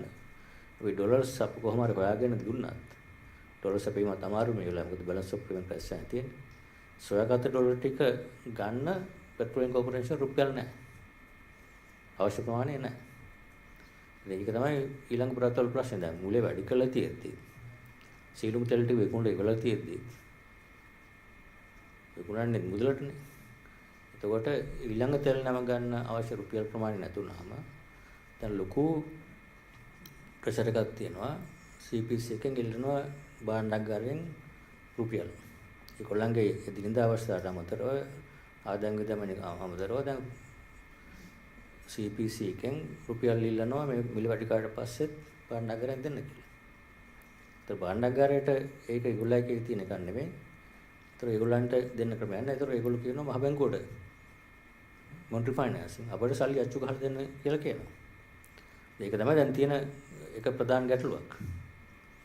ඒතර ඒක CPC එකේ සමහර හේතු තියෙනවා. මොකද හේතුව මිල වැඩි කරේ ගොඩක් ප්‍රමාද වෙලා. ඒතර කලින් විකුණලා තියෙන පාඩුවට. ඊට අමතරව දැනට විකුණනේවටත් ඉලෙක්ට්‍රික් බෝඩ් එකට තෙල් සැපුවාම ඒගොල්ලන්ගේ මුදල් හම්බෙන්නේ නැහැ. මොකද හේතුව CB එක දුවන්නේ ඊට විශාල අධික පාඩුවකට තමයි. මොකද ඒ මිල වෙනස් කිරීමක් කරපු නිසා. එතකොට CPC එක තෙල් විකුණනත් කොටසක් ලැබෙන්නේ නැහැ CB එකේ විකුණන ටික. ඊට අමතරව කලින් වෙච්ච පාඩු වලට යම් කිසි ආකාරයකට බැංකු වලට ගෙවන්න තියෙන නිසා එතන ලොකු ඒ පැත්තේ පෙරවීමක් වෙලා මේක අත් වශයෙන්ම මේ මෑත කාලයේ සිදුවෙච්ච කලින් ඒ තීරණ නොගැනීමේ ප්‍රමාද වීම නිසා දැනට මේක බරපතල තත්ත්වයකට ඇවිල්ලා තියෙනවා. දැන් උදාහරණ විදිහට මට කියන්න පුළුවන් දැනට CPC එක අද වෙනකොට භාණ්ඩාගාරයෙන් ඉල්ලන රුපියල් බිලියන 217ක් රුපියල් ඉල්ලනවා ඒගොල්ලන්ට ඩොලර් මිලදී ගැනීමට ඩොලර් తీරන මිලදී ගැනීමට භාණ්ඩාගාරයෙන් ඉල්ලනවා. දැන් භාණ්ඩාගාරයේ කැෂ් ෆ්ලෝ එක මේක තිබිච්ච එක නෙමෙයි. ඒතර කොහෙන්ද භාණ්ඩාගාරයක පාට බිලියන 200ක් දෙන්නේ? ඒගොල්ලෝ ඉල්ලනවා මහ බැංකුවේ. ඒතර අපිට තීරණය කරන්න වෙන්නේ මහ බැංකුව සාධිනව අපි කටයුතු කරනවා. නමුත් මහ බැංකුව තීරණය කරනවා අපි තවත් රුපියල් දෙන්න නැහැ කියලා. එතකොට CPC එකට ඩොලර් අපේ ඩොලර් තිබුණා ගන්න ක්‍රමයක් නැහැ. මේ තියෙන තෙල් නැති තත්ත්වය තව දික් කළා තියන්නේ. ඒක තමයි තියෙන අමාරු තත්ත්වය. එතකොට ඒ වගේ ක්‍රියාත්මක කළ හැකිව තිබූ කළ යුතුව තිබූ යම් කිසි ආකාරයක මිල වෙනස් කරපු නැති එකේ ප්‍රතිවිපාකවල බරපතලම තත්ත්වය තමයි මේ දැන් අපි අත්දැකීම. එතකොට දුර්වල මණ්ඩලයේ විශාල පාඩුවකට දුවන්නේ. CPC එක දැන් ප්‍රයිසින් ෆෝමියුලා තිබිලා රුපියල් අවශ්‍ය ප්‍රමාණය එකතු වෙන්නේ නැහැ. එතකොට ඒගොල්ලන්ට අපි කොහොම හරි අමාරුවෙන් ඩොලර් ටික එකතු කරගත්තත් ඒක ගන්න රුපියල් නෑ. අපිට ඩොලර් කාටවත් නිකන් දෙන්න බෑනේ. ඩොලර් විකුණන්න එනෝනේ ඒගොල්ලෝ. ඒක නෑ. එතකොට ඒගොල්ලෝ එනවා භාණ්ඩාගාරයෙන් සල්ලි ඉල්ලගෙන.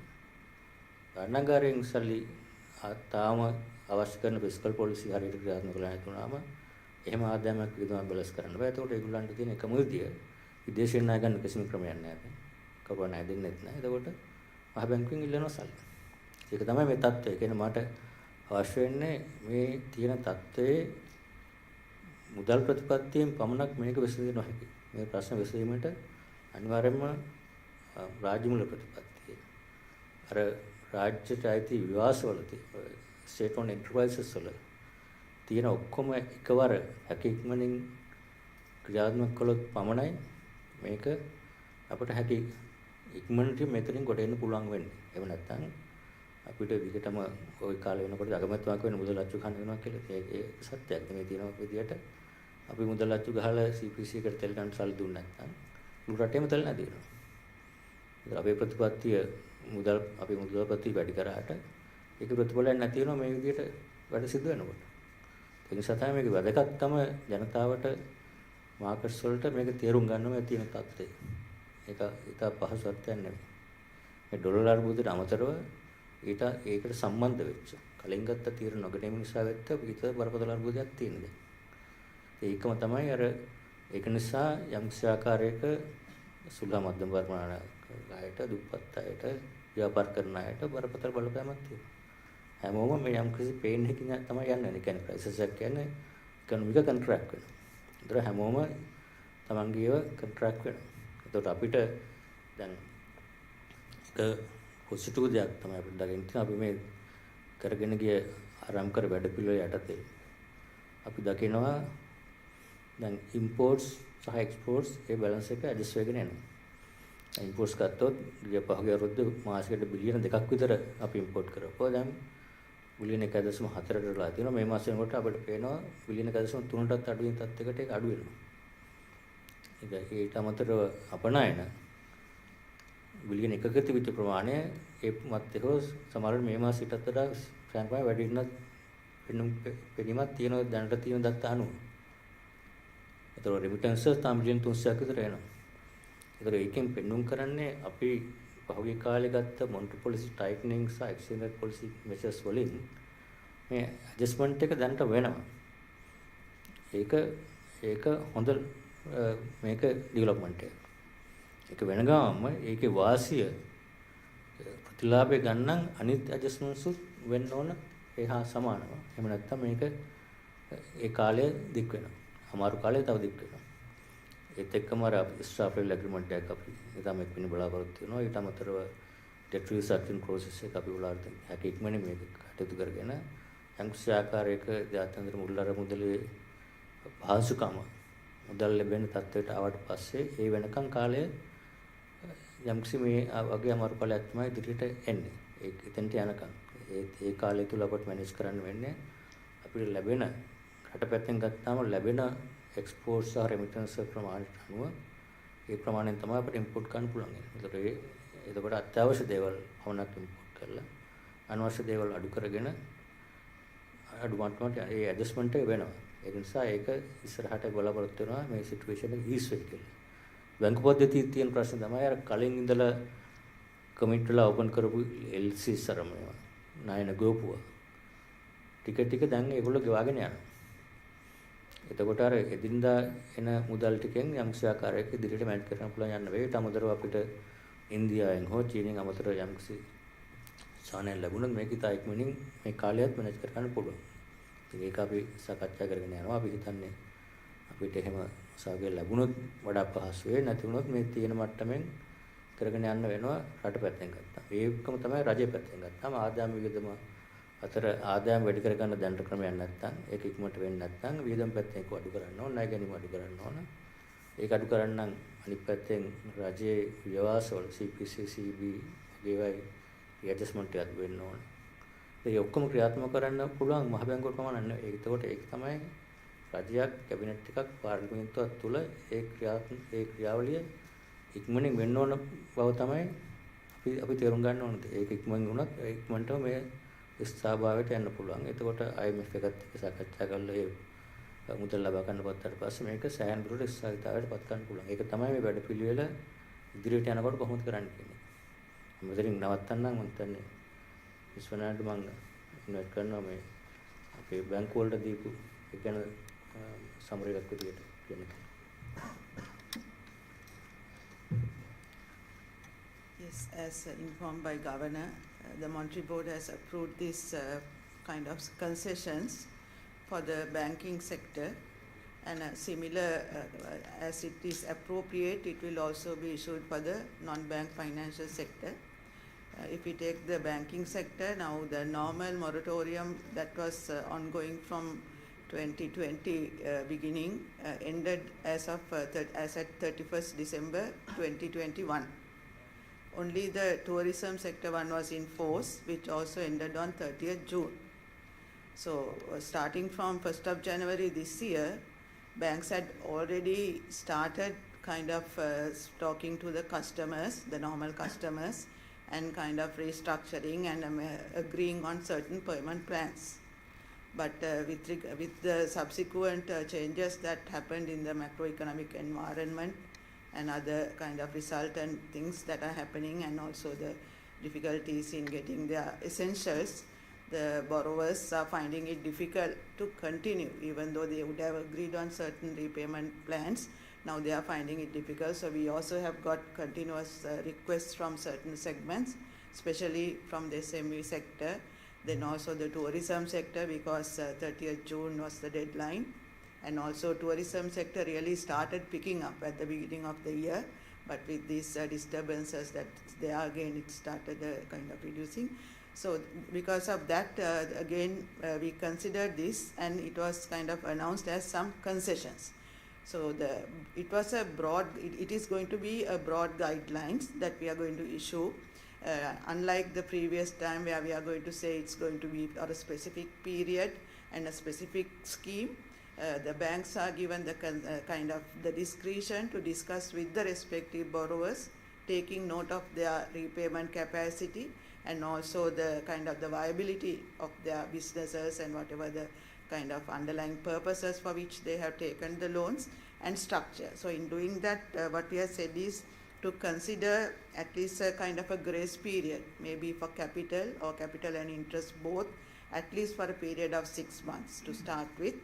And also to see when they have to restructure and agree on a kind of installment, at least to stick it to the amount that they were paying before the COVID started, so that it will be at least a reasonable amount looking at their repayment capacity, the maximum to be there, and extend the period of the loan.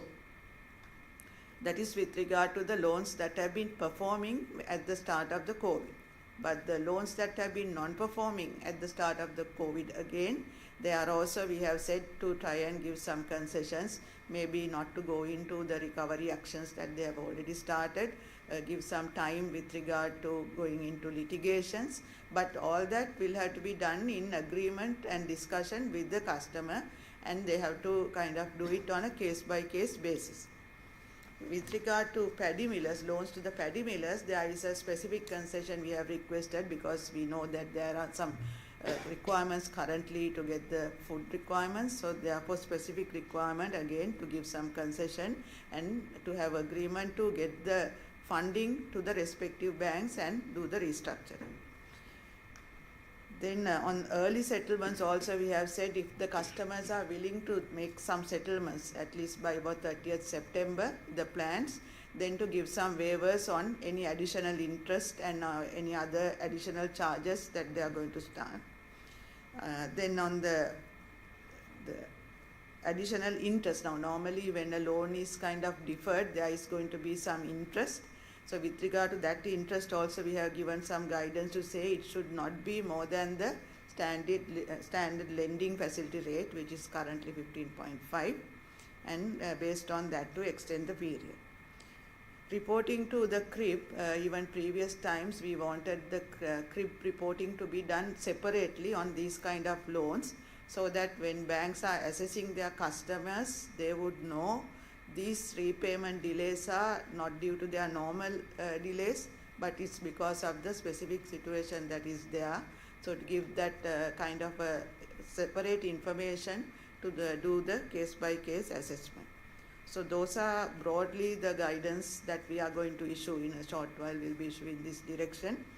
And we have continuously told the banks that they have to have a discussion and then discuss and agree on these terms and have the one-to-one restructuring of the loans. As I said, something similar will be issued for the non-bank financial sector companies also.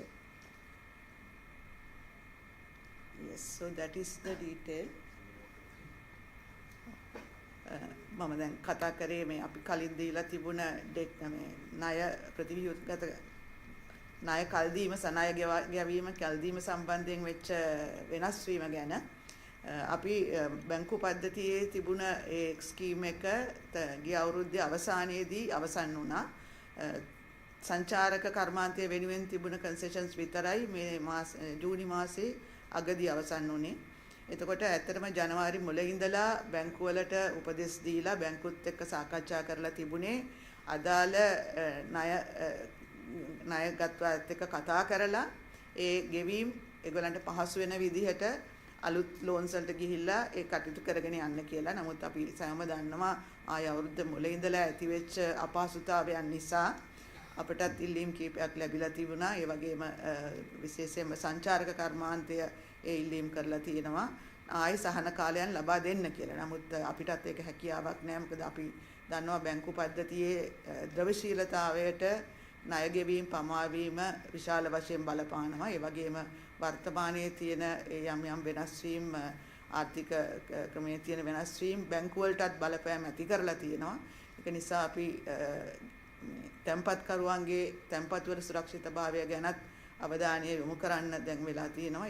ඒකත් ඒ අවධානය යොමු කරන ගමන් මුදල් මණ්ඩලය අනුව තීරණය කරා බැංකු පද්ධතියට යම්කිසි රාමුවක් නිකුත් කරන්න. ඒ රාමුව තුල ඉඳලා එකිනෙක ණය ගැනුම්කරුවන් එක්ක කතා කරලා ඒ ණය ආයේ ප්‍රතිවගත කරන්න. එතකොට අපි අර ඉස්සෙල්ලා කිව්වා වගේ අපි කියන්නේ මාස 6ක් මාස 12ක් ඒ වගේ සම්පූර්ණ ණය ගෙවීම පමා කරන්න කියලා.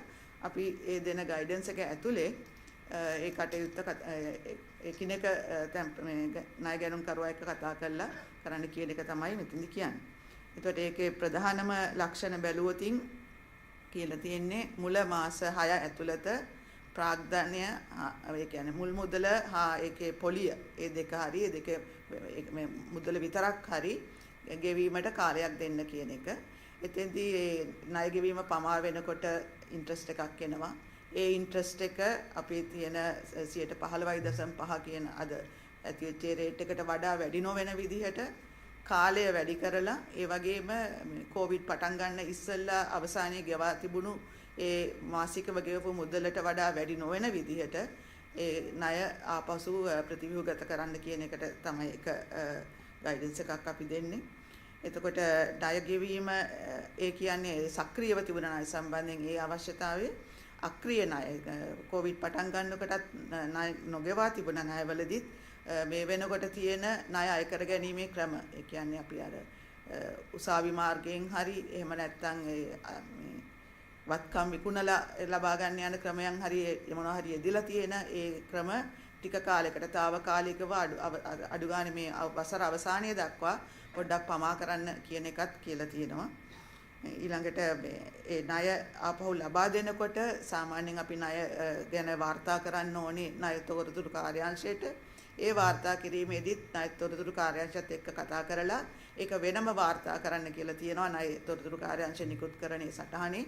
එතකොට බැංකු වලට කස්ටමර්ස් ලව ඇගයීම් කරනකොට ඒක ගැන විශේෂ අවධානයක් යොමු කරලා ඒ ණය ගෙවීම හැකියාව ණය ගෙවා ගන්න බැරි වෙලා තියෙන්නේ මේ අවස්ථාවේ තියෙන තත්ත්වය කියන එක ගැන අවබෝධයක් ඇතිව ආය අලුතෙන් ණයක් දෙනකොට හරි ඒ ණය ප්‍රතිව්‍යුහගත කරගන්නට හරි තීරණ ගන්න ඒකට විශේෂ සැලකිල්ලක් දෙන්න කියන එකත් මේ අපේ ගයිඩන්ස් එකේ නිකුත් වෙනවා. මේක තව ටික වෙලාවකින් අපි නිකුත් කරනවා.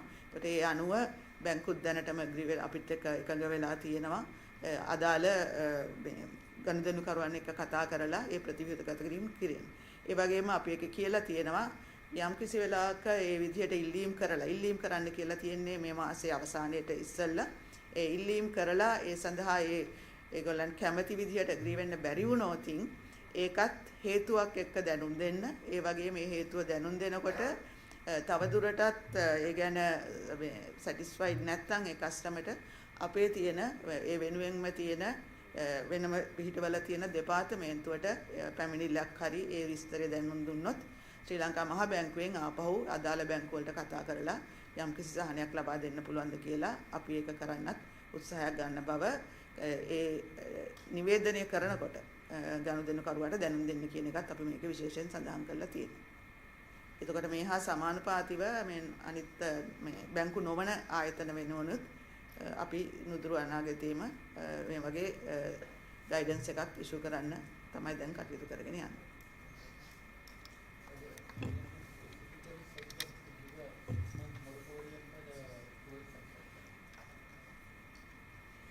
There are ifs and buts with these things, and the government, the banks have the discretion to decide.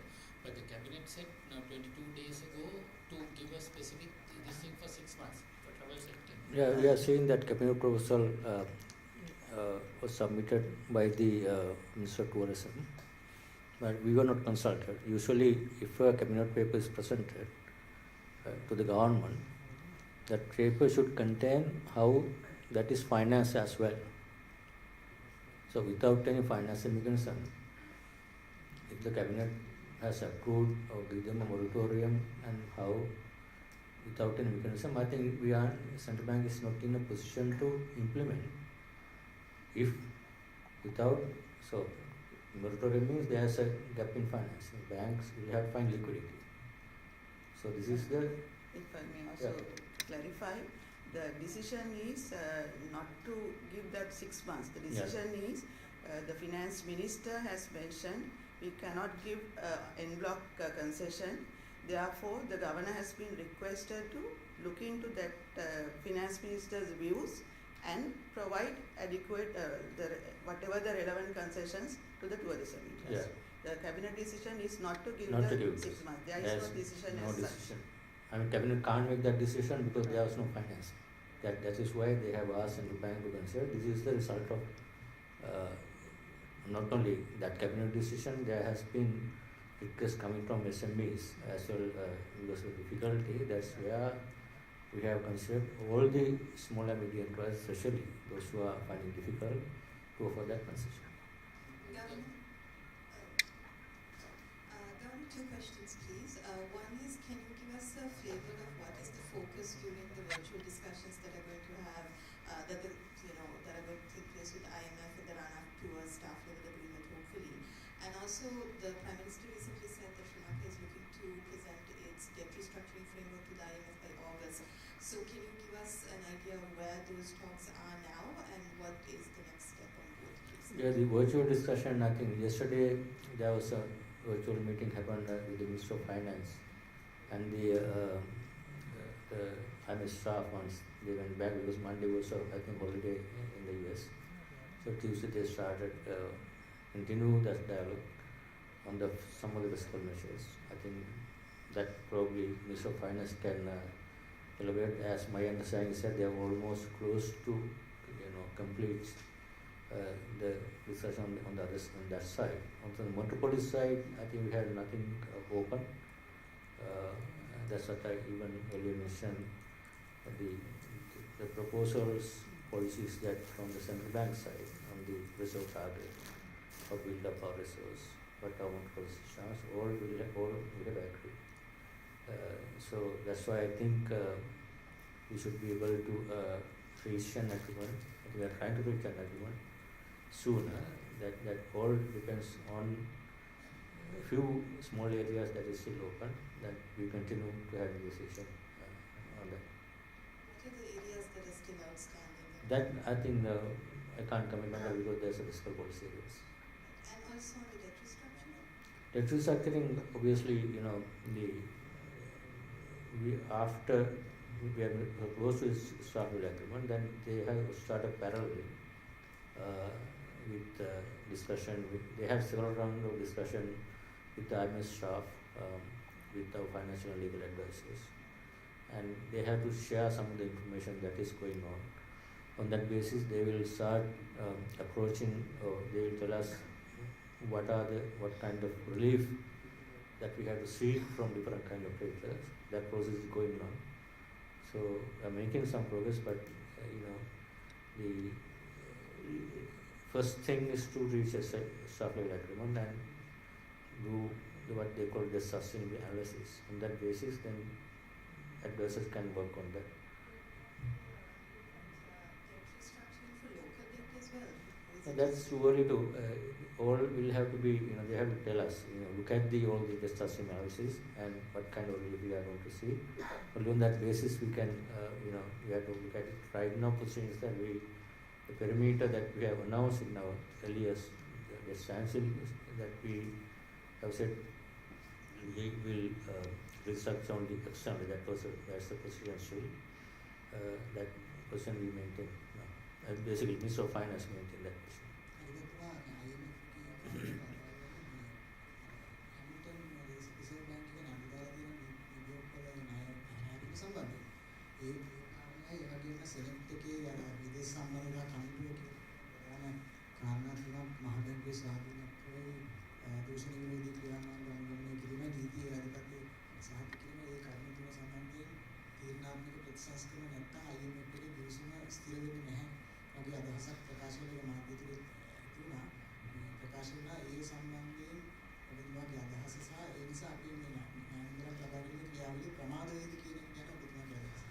ඔය කියන ඒරියා තුන සම්බන්ධයෙන් මගේ දැනුම හැටියට ඒ යම්කිසි වැඩපිළිවෙලක් රජු විපත් කරන වැඩපිළිවෙල ගැන කිසිම ගැටලුවක් විවාදයක් නැහැ. ඒක සෙන්ට්‍රල් බැංක් ඉන්ඩිපෙන්ඩන්ස් ගැන තියෙන අලුතෙන් මුදල් නීති පනත මහ බැංකුවේ පනතක් ක්‍රියාත්මක කරන්න ඕන. කලින් ඉඳන් ඔය 2019 වෙනි තිබුණේ අලුත් පනතක් සාදලා ඔක්කොම කරලා තිබ්බේ පාර්ලිමේන්තුවේ සම්මත නැති විදිහට. ඒ වගේ එක තියෙනවා. ඒකයි අනිත් ඒරියා දෙකේම ඒ member කෙනෙක් විදිහට US government එකෙන් මතන සෙනෙට් ප්‍රෙසිඩන්ට් කමිටුව එකෙන් ඒ කමිටුව එක කරු මතයක්.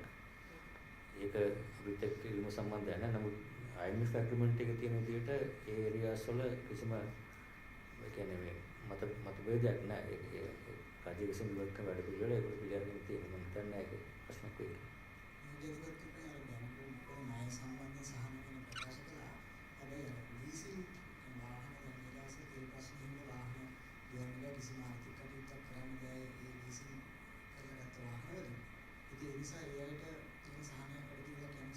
මේක අදාළයි ඒකට ඒ දෙකොල්ලට non bank and bank දෙකොල්ලට රෙගුලේට් කරනවා. ඔව් ඒක තමයි non bank දැන් බැංකුව එක මේ නිකුත් කරනවා ඒ හා සමානුපාතිකව. එතකොට මේක සඳහන් වෙලා තියෙනවා ලීසින් ෆැසිලිටි එක ගැන. ප්‍රශ්නේදී ගෞරවයෙන් තමයි මුතුමාතුමා බිලියන 217ක් CPC සම්බන්ධව ඉල්ලීමක් කළා තියෙනවා. ඒක ඉදිරියට යන්න මොකක්ද කියන්නේ මුතුමාලා මුතුරේ කරලා දෙනවද ඒ උදර් මණ්ඩලය තීරණය කරන්න ඕන. ඒ මොකක්ද අවස්ථාව කියන එක අපිට දැනට දැනගන්න තියෙන්නේ CPC එක බල ඉදිරි අපලක්ෂණ අමාත්‍යාංශය ඉල්ලීමක් කළා තියෙනවා භාණ්ඩාගාරයෙන්. බිලියන 217ක් තමයි ටිකල් මේ ඉදිරි කාලය තුල තෙල් ගැනීමට රුපියල් වලින් අවශ්‍යයි. මුදල්ලා බලාපොරොත්තු වෙන තෙල් ගැනීම විකුණුවත් රුපියල් ඉදිරියට ගෙනල්ලා විකුණන සල්ලි වගේ සල්ලි ආය දෙනවා කියලා එහෙම එකක් කියනවා. එතකොට මේ කාලය තුල ඒගොල්ලෝ හිතනවා මේක තමයි ගැප් එක කියලා ඒගොල්ලෝ ඉල්ලනවා. ඒතර ඒක භාණ්ඩාගාරයේ තමයි වක්කීම තියෙන දෙනව නැද්ද කියන එක. භාණ්ඩාගාරයට තියෙන ඒගොල්ලන්ගේ කෑෂ් වගේ යටතේ ආදායම් විධිමතට දෙන බැරි නම් ඒගොල්ලෝ ඊළඟ කරන්නේ ඉල්ලීමක් කරනවා ආවම. ඒ කියන්නේ ඉල්ලීම මොන වගේ ඉල්ලීමක්ද මොන වගේ අවස්ථාවකද ඒක ප්‍රතික්ෂේප කළ හැකිද නැද්ද කියන එක මුදල් මණ්ඩලයේ තීරණයක්.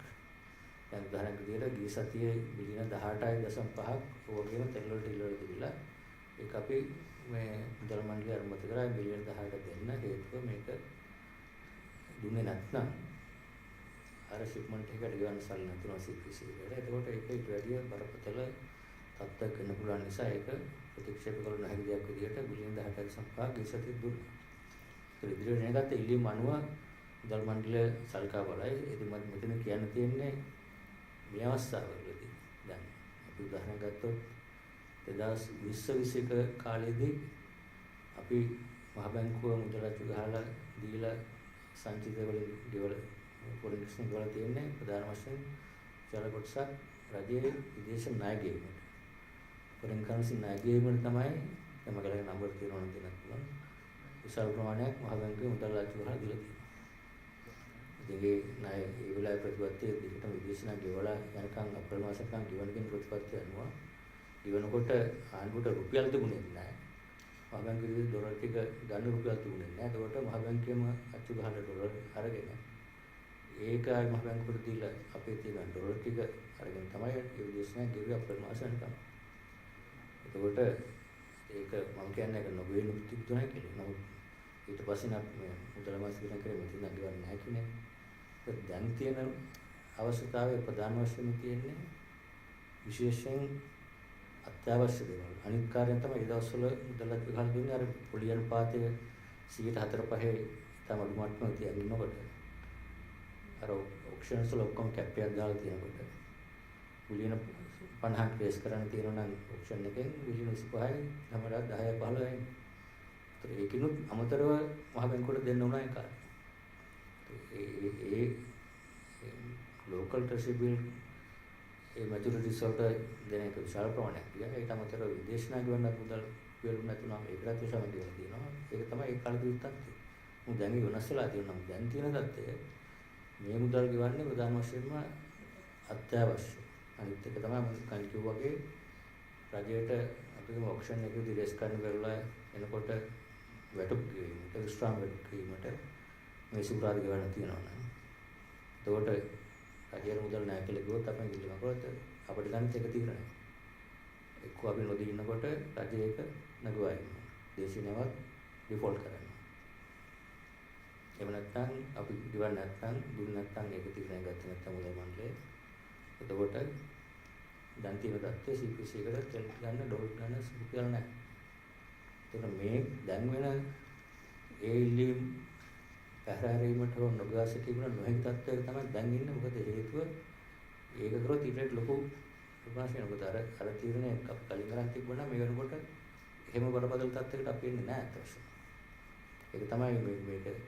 එහෙනම් මම ආවට පස්සේ අපි මේක කරන්න වෙනවා නම් අපි මුදල් මොන්ටි ෆයිනෑන්සින් කරන්න වෙන එක අපි කැමැත්තෙන් මුදල මාත්‍යාංශවත් අගුවත් කැමැත්තෙන් කරන දෙයක් නෙවෙයි. නමුත් නොකලා කරන්න බැරි තත්ත්වයක් තියෙනවා නම් ඒක අපි දැනුම් දෙනවා. මෙන්න මේ නිසා මේ ප්‍රමාණයක් අපිට ගන්න සේනවා. අපි සති 18.5 දෙනවනේ ඔය නැත්නම් 217 කිලෝ තියෙනවා.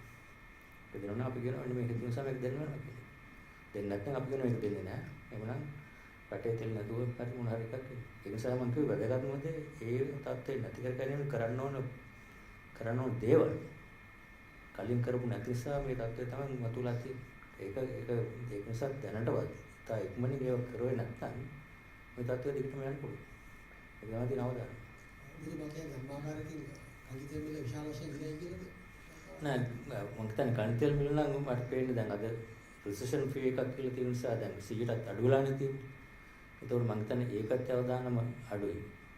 ඒතකොට ඒක යම් කිසි ආකාරයක තෙල් වලට ගන්න තියෙන ඩොලර් ප්‍රමාණය සමහර වෙලාවට අපිට ඒ සම්බන්ධයෙන් සහනයක් ඉන්න පුළුවන් මේ තත්ත්වෙ දිගට තිබුණොත් ඒක තමයි ගොඩක් අය ප්‍රෙඩික්ට් කරන්නේ. ඒක මේ ලංකාවේ දන්නේ ග්ලෝබලි රිසෙෂන් එකක් කියන එක දැන් ෆේක් එකක් තියෙනවානේ. ඒ නිසා තමයි තෙල් දැන් ඩොලර් 100ට බැරල් එක අඩුලා තියෙන්නේ. දැන් 117 20 වෙන තිබුණාට මේක ලොකු සහනයක්. අනිත් කාරණා තමයි අර පහගේ කරලා තමයි කිව්වේ ඒක තමයි අතර වෙන ප්‍රශ්නයක්. දැන් ගන්න පළමුවෙත් කිව්වේ අර දැන් කලින් සප්ලයි කරපු අයට CPC එක බැංකු වලින් ගියපු නැති නිසා ඒ සප්ලයර්ස් දැන් මේකට එන්නේ නැහැ. අලුතෙන් මෙන්න අය ස්පොට් මාකට් එක ගන්නකොට ඒ මාකට් එකේ තියෙන ප්‍රීමියම් වල තමයි දැන් ගන්න. ඒ ප්‍රශ්නේ තියෙනවා. ඒගොල්ලෝ ජීවිතපත් මේ කිව්වා ඔකසා අනිත් පොයි සමාගම සාමාජික තමයි විදිය. දැන් ඕක හයර් පර්චේස් කියන එක තවමත් ලංකාව තුළ වාහන සඳහා බලපවත්වනවා. තර අවස්ථාවක් විරෝධතාවය ඉන්නකොට අර ඉන්නේ ඝාතනය වලත් මේ සමග ඉන්දියානු ඝාතනය වලත් ඔය ප්‍රශ්න වල ගිහිල්ලා ඒකට ඒ අවස්ථාවේදී මහබැංකුවෙන් කියලා තිබුණා හයර් පර්චේස් එකට අදාළ නැහැ කියලා. මේකේ තත්ත්වය මොකද? ඒක ශුද්ධ මූල්‍ය සමාගම විශාල වශයෙන් ලංකාවේ තියෙනවා. ඒක තවමත් කිසි නියාමනයක් වෙලා නැහැ මම දන්නතර. මෙන්න මේ ප්‍රශ්නේ පොඩ්ඩක් බලන්න. හයර් පර්චේස් එක නම් අදටත් ඉතින් ඒ තත්ත්වයෙන් තමයි මොකද මෙතන තියෙන්නේ අර ෆයිනෑන්ෂල් ලීසින් කියන එක නෙමෙයි අපි රෙගියුලේට් කරන්නේ. හයර් පර්චේස් එක නෑ. ඒක තියෙන්නේ සාමාන්‍ය කන්සියුමර් ප්‍රොටෙක්ෂන් එක යටතේ තියෙන මොනවා හරි ප්‍රොටෙක්ෂන් එකක් තමයි එතෙන්ද තියෙන්නේ. ක්ෂුද්‍ර මූල්‍ය ගත්තොත් එතනෙත් අර ණය කියන්නේ ඩිපොසිට් අරගෙන ගනුදෙනු කරන ක්ෂුද්‍ර මූල්‍ය ආයතන 4ක් දැනට මහ බැංකුව යටතේ රෙගියුලේට් වෙනවා. නමුත් ඊට වඩා ගොඩක් රාශියක් රට පුරා පැතිරලා තියෙනවා. ඒතකොට ඒකට අර වෙනම පනතක් ගෙනල්ලා ක්‍රෙඩිට් රෙගියුලේටරි ඔතොරිටි කියලා එකක් හදන්න ලෑස්ති කරලා තිබුණා. නමුත් ඒක ඒ පනත තාම ඒ කටයුතු අවසන් වෙලා නැහැ. ඉතින් ඒක යම්කිසි රෙගුලේෂන් එකක් වෙන තත්යකට එන්න ඕනේ. ඉතින් ඒ ආවම තමයි නැත්නම් ඉතින් කිව්වා වගේ අධික පොලි අනුපාතයන් යටතේ අමාරු තත්ත්වයන් යටතේ ණය ගැනීම සිද්ධ වෙනවා. ඉතින් ඒක ස්වාහන ක්‍රමයේ නැති වෙන ක්‍රමයක් නැද්ද? මොකද ඒක ලීසින් කරන දේවල් ඒකත් දෙනවා මේක ඒක කිසිම නියාමනයක් වෙන්නේ නැහැ. ඒක තමයි දැන් යෝජනා කරනවා. මම දැනවත් නම් එහෙම ක්‍රමයක් කරන්නේ. Petroleum, knew pretty well that, for example, the tourism sector since March was on a dire strain. Why did you all wait till the moratorium end? Because they have been insisting, and there was cacophony, no symphony. The ministers was agreed to give the moratorium, but you all were a bottleneck or a stumbling block. And last week, the tourism officials had a media briefing and said they are not ready to service their loans, and the NPL ratios will go up. Reflect bad on books. I think more than Governor, I am aware of how we have been dealing and having discussions with the tourism sector. I think the tourism sector is the one and only sector that we have continuously had discussions starting from 2019 when they face these difficulties continuing up to today.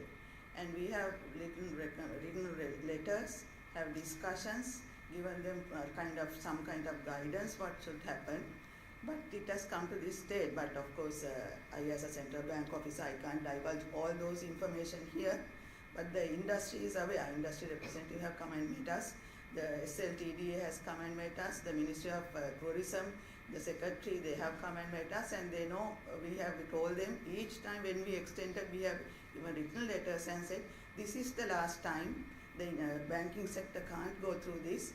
We have to have a different mechanism. So you have to look into more sustainable ways of managing your debt, looking at the industries. In fact, we have requested them, we have to look at ways of restructuring and getting certain other funding lines and all that. Like this kind of guidance also we are given. So this is not, I think what you said probably is what they are telling, but that is not the reality. But it's unfortunate that again we had to face the same, and now they are telling if we go for the next 6 months they can manage. So this is not the first time that we hear this story. Sorry? Now basically let me explain here. Because of the country situation, because of the situation we are going through, there are other sectors, SMEs, suffering more than the tourism sector. That we all have to recognize. The tourism sector is the one that enjoyed the longest debt moratorium from 2019, almost 3 years under debt moratorium. Other sectors had a shorter time period. Their moratorium ended in, I think, 31st March this year. The other sectors. 31st December, that was ended. But if you look at the sectors, what is the sector that can recover fastest in this kind of situation? I think tourism is the one sector which can recover faster than any other sector if the economy, if we can provide diesel and petrol, all of things. But there are other sectors. That is why this circular will take care of all the other sectors. I don't see any reason why only preferential treatment should be given to a sector that they have already enjoyed the longer period. And to address the situation, I don't think tourism, the authorities should be focusing on how to, recover, promote their businesses, recover the sector, rather than putting them up on a more kind of a debt burden. I think that is then if you are going to give to that sector, I think it's not fair for others. If someone else's money that they are asking, it's not.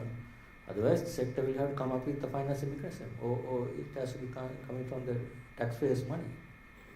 But the SMEs, now the SME sector I spoke, they said the same thing. It's completely ignored. They say SMEs. No, that's why this is. I mean, SME sector. Can you tell me? So what is asking them is from depositors' money, no? This any concession that they are asking is your own savings. Are you willing to take a lower interest rate, or not to take your interest income on your deposit, so that tourism sector SME can give that concession? They are saying there had been requests for even a discussion, not even a discussion. No, we have given several discussions. No, that is not true. That is not true, as TG mentioned. But the SME chambers. No, that they can say. I mean, we have been having several discussions. We have explained the situation. What they are asking is your interest income. Are you willing to not to take your interest on your deposit or lower interest on your deposit so that that amount can be given to this tourism sector? That's the question now. Banks are doing intermediary function. If not, there has to be a taxpayers' money coming and provide this relief. That from, I mean, one sector, on one side we can give us a concession. And from where that is funded. But look at that part also. Last 3 years, all these moratoriums have been funded by out of the depositors' the interest income and liquidity. So do you want, I mean, is it, my question, so is it, say if you are a depositor, are you willing to give that concession to the SME or tourism? That's my question. What is very clear is there is cacophony here. There is no symphony. There is no coordination. There is no. That's what they say. This is what we clearly said. We listen to them. Time to time policies are changing. Ad hoc policies. So how can they say today there is a minister, tomorrow there is no minister? No, it policies doesn't are matter. changing. So what are the policies? No, when it comes to debt moratorium, it has been very clearly mentioned that this was going to end on this day. It has been announced long time ago. It doesn't matter, minister change, this situation is the same. Governor, you just mentioned that inflation could even hit 70%. In such a scenario, is it realistic keeping the medium-term inflation target between 4 to 6%? Does the central bank plan to revise? Can be achieved. So that is why if you look at our inflation forecast in the fan chart, with the current tight monetary policy, we see already there is a contraction in credit. As economy is going to contract, demand is gradually coming down, imports are basically coming down. So that is biting the bullet. I mean, that has a clear impact on this. With that, this current high inflation, major part is the supply side, all these shortages.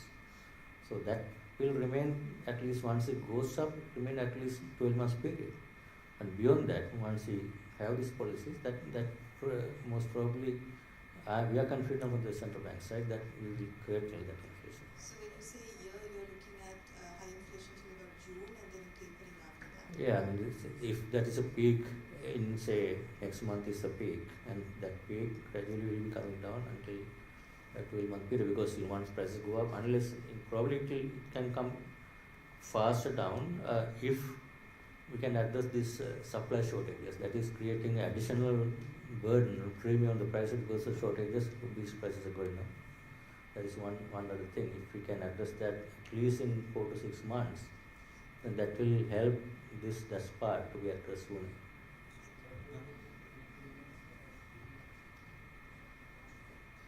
That I think we have, because of this moratorium, we have basically announced there's a relief about 2.3.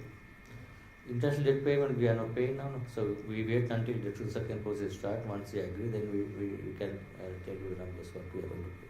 Yes. One of the reasons that The multilateral ADB and World Bank, that we are paying, so that we have to pay.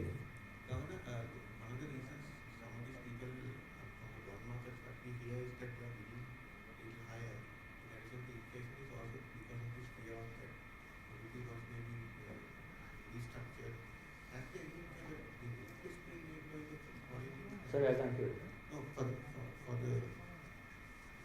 one of the reasons that people are bidding high for the rupee bonds is there's a kind of a concern that rupee bonds also might be restructured. Is there any request like that from the foreign bond holders? No, I mean, we have not started even approaching foreign lenders now. That's why uncertainty there. Once we clear that, the whole answer. This uncertainties have been priced. That's what uncertain situation. One which is clear. But I mean, even if you look at last auction, went up by almost 400 basis points. I think market close factor in 300 basis point policy tightening. But I expect with the 100 basis tightener, that has to basically, if market expect that, that has to be corrected from the next option onward. That happened even in the past. There was a overshooting situation with the uncertain factors priced into the expectations. And once those are realized, that will have to be corrected. Governor, when we go to reforms in the SOs, there's also kind of concern over laying off of state sector workers. 1.5 million at least, 50%. I mean, is there any kind of policies you have been looking at central bank as well? No, that I think Minister of Finance will have to make that decision by the Cabinet and Parliament. I don't think we can comment on that. There are public sector reforms, sector enterprise reforms are basically, government has presented certain reforms with the IMF. What are the priority basis? What are the urgent fiscal reforms that you see? Urgent reforms are, they have to bring down the deficit. So basically, the increased revenue, so cut expenditure and bring down the financial recovery. In order to do that, what are the specific? That Minister of Finance will have to decide that what are the best revenue measures that they all know. That's the authority. I don't think I should comment on it. In addition to CPC, what are the government entities that? There are all know large loss-making enterprises: CPC, CB, and Sri Lankan Airlines. Those are the three large ones. I mean, what are the CB money? I mean, printing money for the other than the CPC? Other than CPC, what are the entities that CB had to print money and? That so far only, I mean, the request had come from the CPC. That is what I know, because we got a letter from the Treasury that CPC wanted this money to buy dollars, so the request has come here also. Indicating they might need that kind of money in the next couple of months.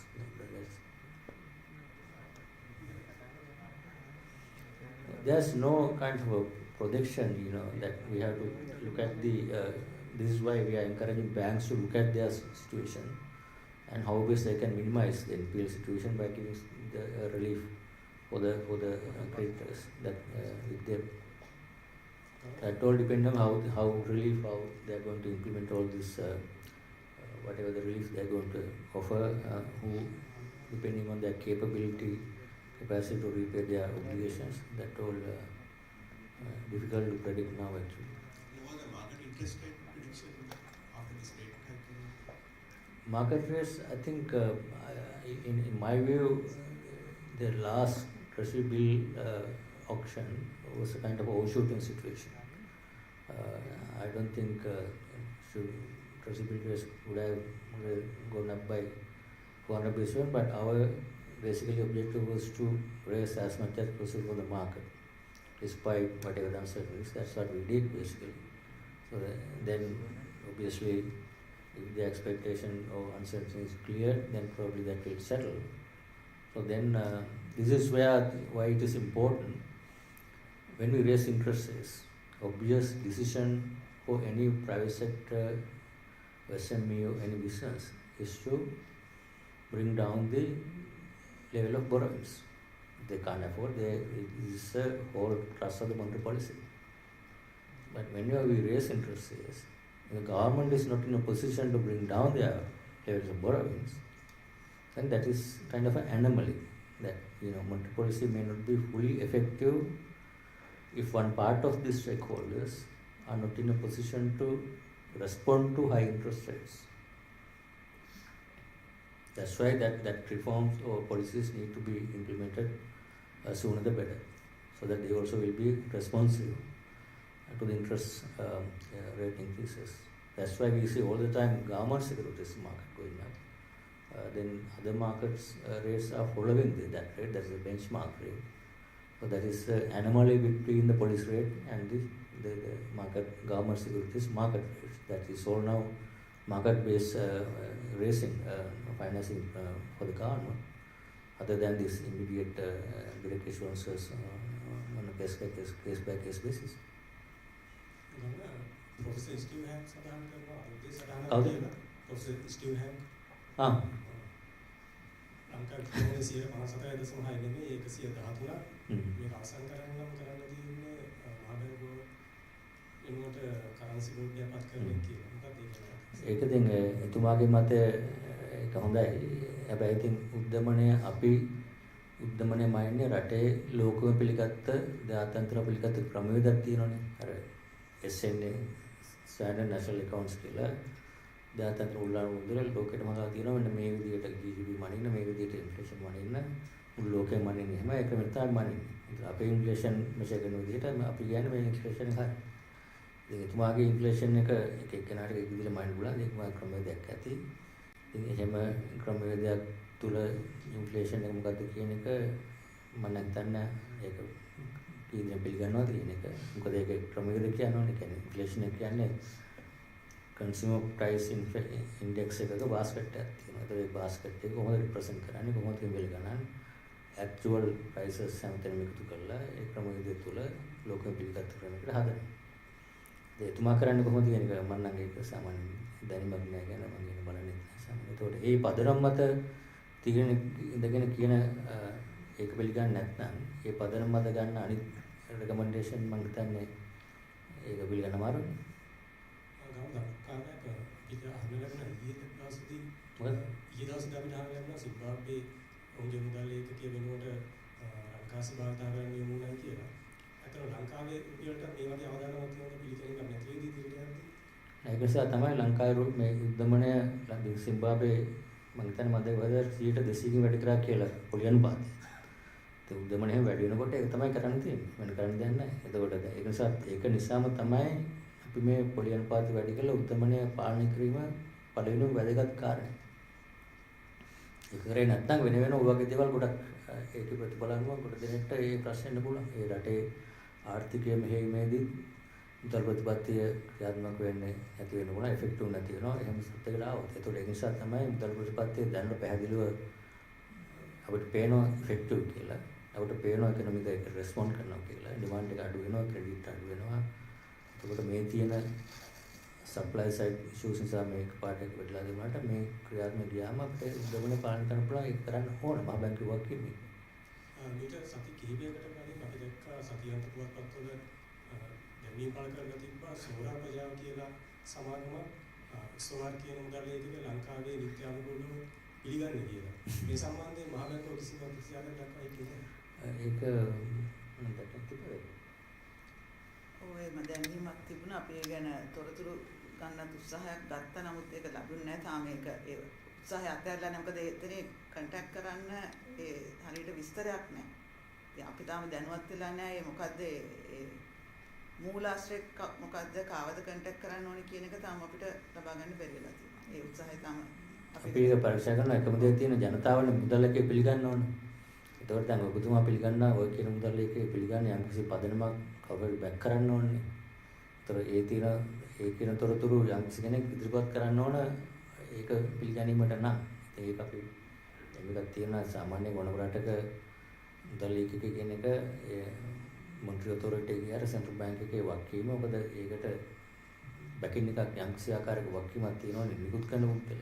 ඒතර ඒක වෙන කෙනෙක්ට ඒක පුළුවන් නැද්ද කොහෙවත් වෙන රටක වෙච්ච දෙයක් නෙවෙයි. මම ඒක දෙන්න අපි පරීක්ෂා කරලා බලන්න ඕනේ. තොරතුරු ලබා ගන්න. ගාන ක්‍රිප්ටෝකරන්සි සම්බන්ධයෙන් සෙන්ට්‍රල් බැංක් එකේ තියෙන ස්ථාවරය යම්කිසි පිළිබාරයක් වෙලා තියෙනවා. නෑ ක්‍රිප්ටෝකරන්සි කියන එක දැනටම අර චීනෙත් මම දැක්කා චයිනීස් සෙන්ට්‍රල් බැංක් එකත් ඉන්දියන් රිසර්ව් බැංක් එකත් පැහැදිලිව ප්‍රකාශ කළා ඒක highly speculative risky asset එකක්. ඒතකොට අපිට මහ බැංකුවට ඒක පිළිගන්න කියලා කියන්නේ මොකද ජනතාවගේ මුදල් දැන් උදාහරණයක් ඕක කරලා තිබ්බනම් දැන් ක්‍රිප්ටෝකරන්සි ක්‍රෑෂ් වෙලා දැන් තියෙන වටිනාම භාගයට උනානේ භාගය දවස්වල. එතකොට ඕක වෙලා තිබ්බනම් මුදල් යම් කිසි කෙනෙක් ආයෝජන කළා අපි ඒකට ඉඩ දීලා ආයෝජන කරලා තිබ්බනම් ඒක පිරමිඩ් ස්කීම් එකකට සල්ලි දෙන්න වගේ එකක් තමයි වෙන්නේ. දැන් නැතිලා නැති වෙන්නේ. ඒ වගේ තත්ත්වයක් තුල මම හිතන්නේ ලෝකේ මුදල් මහ බැංකු විශාල වශයෙන් කිසිම දෙයක් මේක රෙකග්නයිස් කරලා නැහැ. ප්‍රශ්නේ උනේ අපේ මතය වෙනස් වෙලා තියෙනවද කියන එක. වෙනස් වෙලා. කලින් ප්‍රකාශ කරපු මතයම තමයි. ඒ මතය වගේ නෑ. Governor, our energy minister has announced that people who have the dollars can buy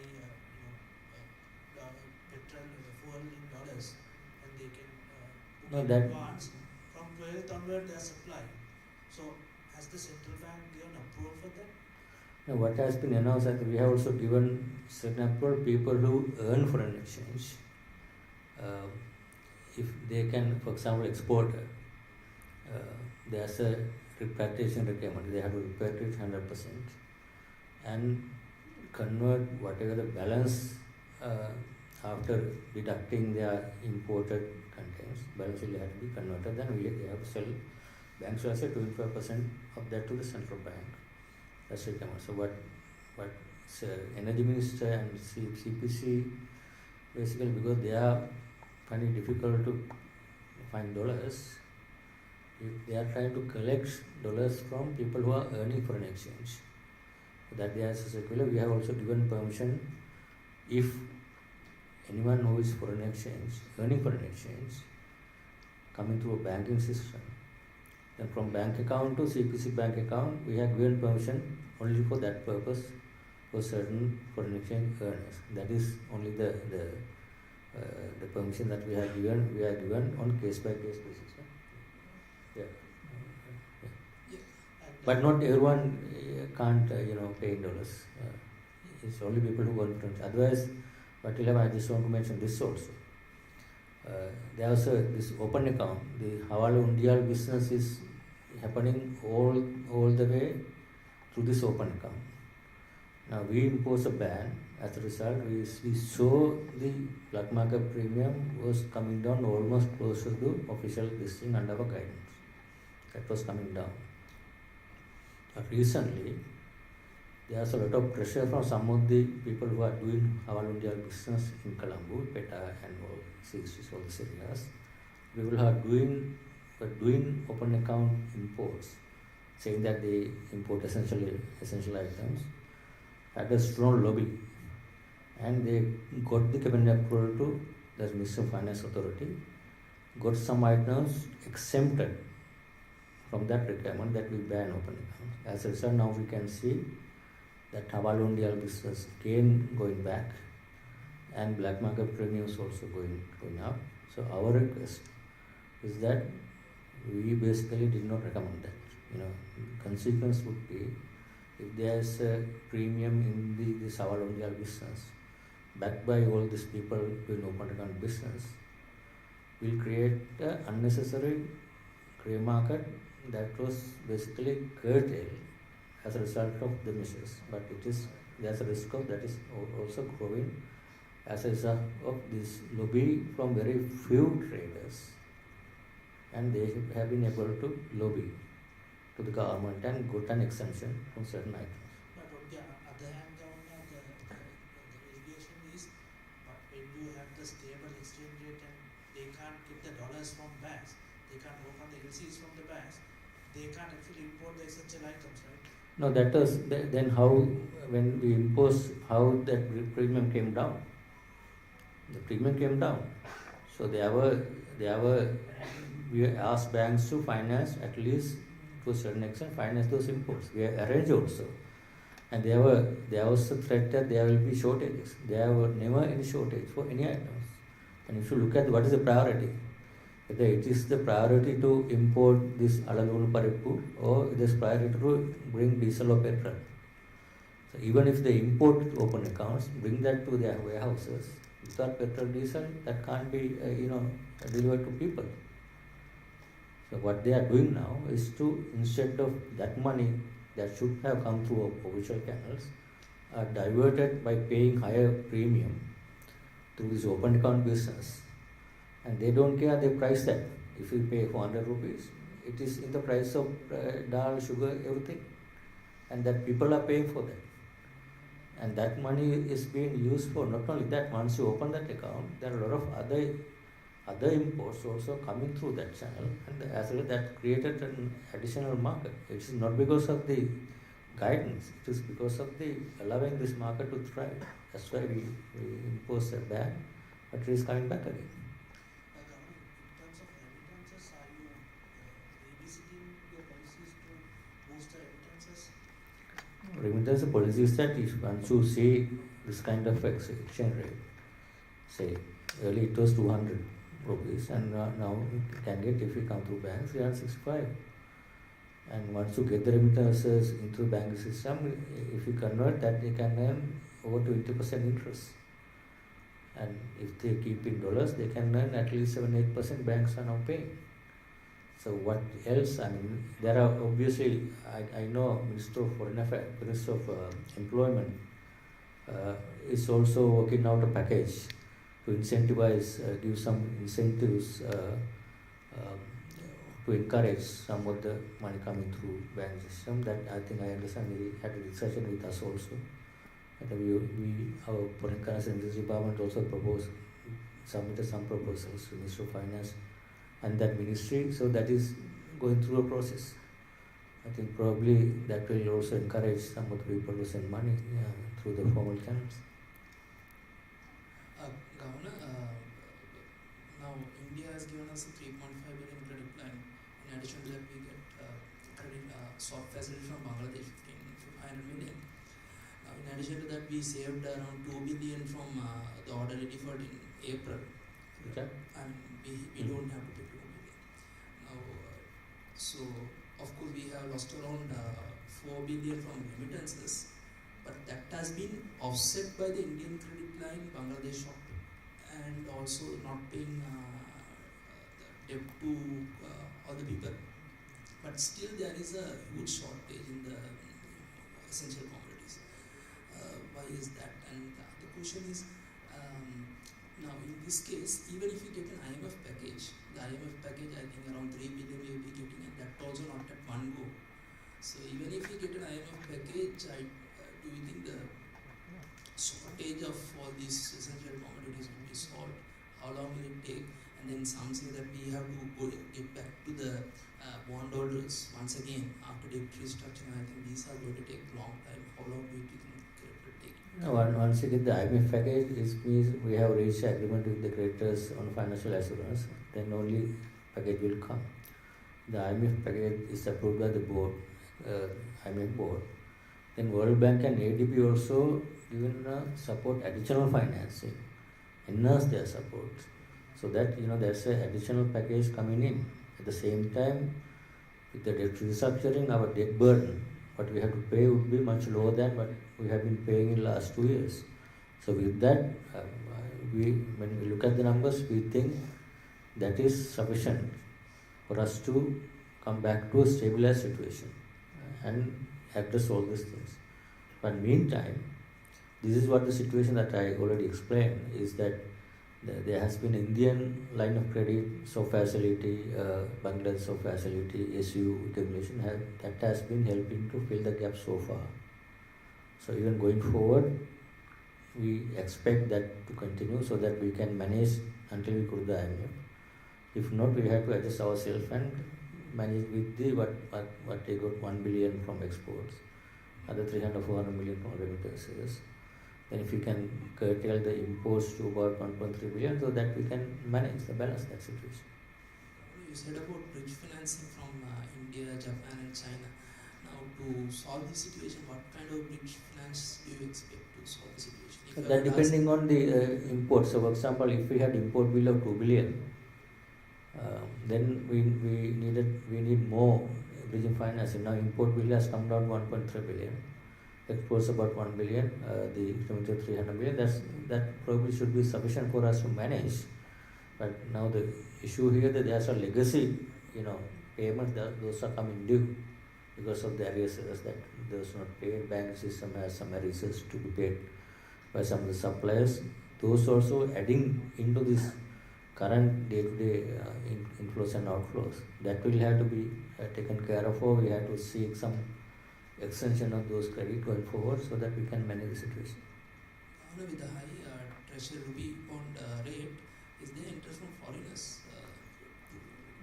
There has been inquiries. We have seen people are inquiring, but we have not seen significant. But there are some installed inflows there. I mean, obviously there's an opportunity. If anyone want to,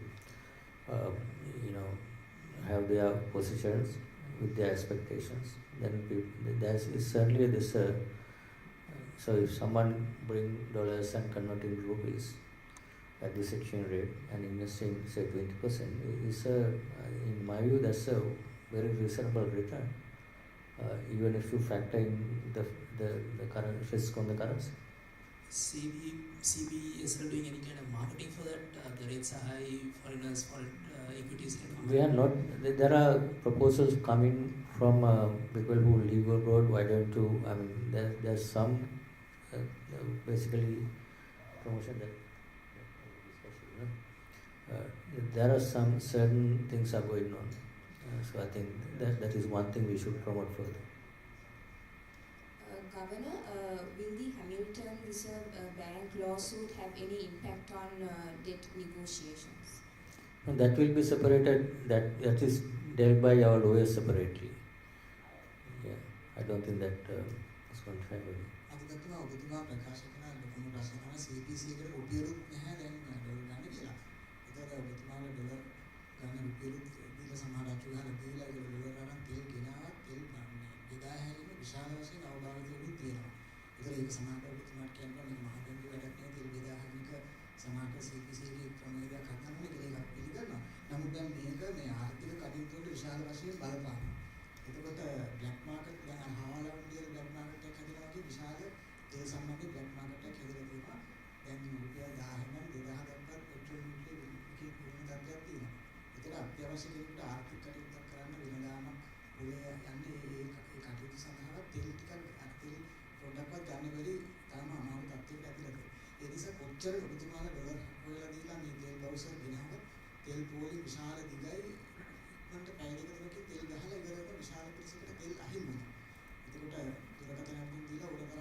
ඒ සම්බන්ධව දැන් ඔබතුමාත් යෝජනා කරා තව රාශියක් යෝජනා කරලා දිනවා මේ විදිහට ඇප් කරන්න යෝජනා කරලා තියෙනවා.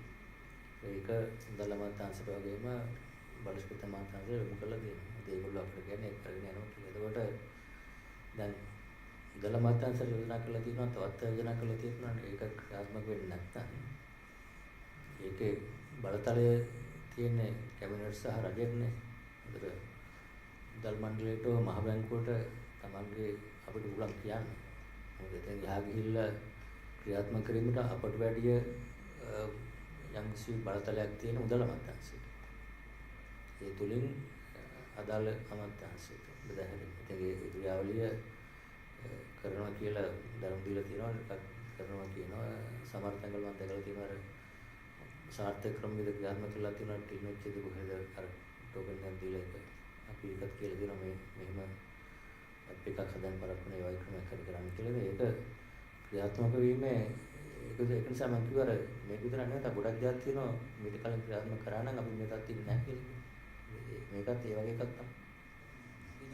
ඔය යෝජනා කරලා දෙනවා සහකාර අධිපති සීපාල මහත්මයාත් යෝජනා කරලා නම් මහ බැංකුව රජයට යම්කිසි කියලා දෙනවා මේ ක්‍රමයක් හැදුවේ නැත්නම් ඉකොනොමික් ඇක්ටිවිටිස් වල විශාල වශයෙන් ඒක පැහැදිලිනේ හැමෝටම පේනවනේ ඒක. ඒක ඇත්තම කියන්නේ අපි කියලා දෙන හැමෝම කියලා දෙන. ගොඩක් අය කියන ඔබතුමාට පත්තරේ හැමදාම කියනවා කතා. ඉතින් දැන් එහෙම නැතිවොත් එහෙම මේ ක්‍රමවේදයක් හැදුවේ නැතුව කොච්චර තෙල් බවුසර ඔය විසඳාවක් කරලා තියෙනවා. විසඳාවක් තෙල් බෙදාගෙන විශාල වශයෙන් අනුගාමිත වෙලා ඒක ඊට වඩා බලවත් විදිහට ඔබතුමාට කියනවා. අපිත් කියනවා. ඒක ක්‍රියාත්මක කිරීමේ ඒ කියන්නේ මහා බැංකුවට ක්‍රියාත්මක කරන්න පුළුවන් දැන් නෙවෙයි.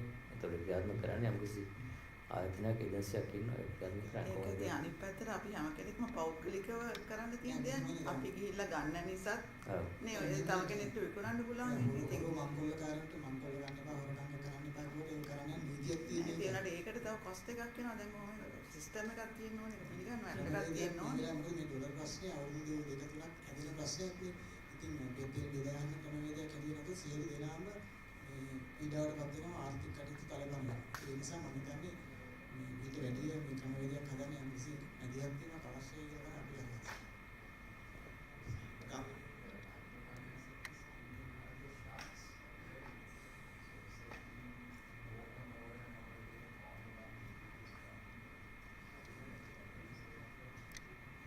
Informal sector. Now, other thing is they all liquidated certain financial companies. I remember Professor Lakshman was insisting on supporting ailing or sick finance companies. So, are you going to look at those in the future? How, if some company is going to fall into trouble, how are you going to address it? What are your mechanisms? You mean the licensed finance companies? Yeah, now, earlier there were about 6 companies that certain action have been taken, like to liquidate and wound up. So that is separate, but for the other companies, we had gone on a consolidation plan, and that has taken place, and now most of the companies, other than 1-2 companies, they are also in kind of discussion. Other than those 2, all others have like brought in additional capital or got merged and kind of strengthened their balance sheets. So that has happened. But only thing is the recent developments can again bring about some stresses in these companies. So we are again monitoring that. But since they are now more stronger companies, we feel they are in a position to kind of go through it. But we will be monitoring and taking necessary action. And also to add that they also, the previous appointed the expert committee to come up with the recommendation. The experts have recommended the same thing that we are doing. So that's what we are doing. Governor, some of the banks' open positions are negative. Is this a concern? And also, how much of the total is the NOPs? And also, there are some backlogs of investor payments to be made. Do you have any assessment of how much that is? What are the investment payments? I'm not sure. Stock market payments, stock market sales, and that. I don't think that has impact on NOP positions. No, but I mean the 2 questions. What's the assessment of that? NOP positions, given the situation, we are giving some flexibility for the banks on a prudential basis for them to manage without imposing a strict NOP positions, given the situation they can go negative or positive depending on the liquidity availability. So that we are giving the flexibility, like in this kind of situation. I think they are basically using that space and it is going up and down. It's moving. Some banks are going negative and again recovering that position if they get liquidity. So that is some flexibility that was needed that we have given the banks. Yes, sir. It's build up of position by the banks these days with the conversions that are taking. ඔබතුමාගේ පළවෙනි මාධ්‍යමදී කියවනේ ආර්ථිකය ප්‍රපාතයකට යනවා ඒක තිරිංග යොදලා නතර කරගන්න ඕන කියලා කිව්වා.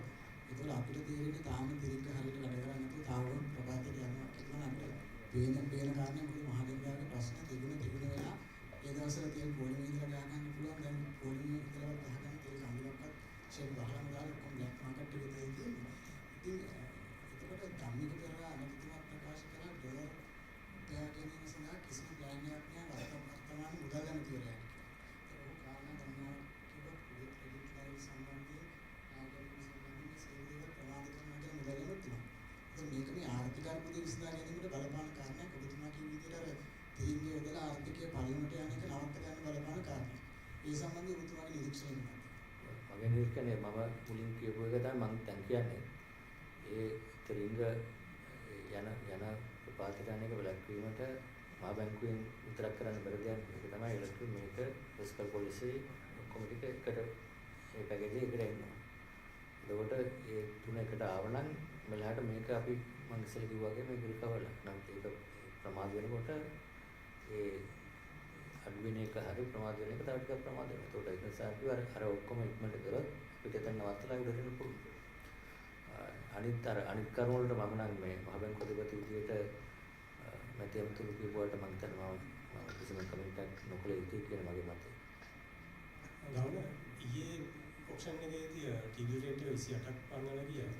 ඊට කලින් ඔය 20 පන්නන ගිය අවස්ථාවලදී සෙකන්ඩරි මාකට් එකේදී primary dealersලා offer කරන්නේ ලොකු rate එක බොහොම පොඩි rate එකක් තමයි සාමාන්‍ය ජනතාවට offer කරන්නේ.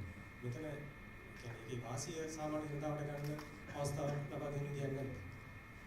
මේක අත් වශයෙන්ම මම හිතන්නේ ප්‍රසිද්ධ පබ්ලික් ඩෙට් තමයි ඒකට විශේෂයෙන් මම හිතන්නේ කමෙන්ට් එකක් කරලා තියෙනවා.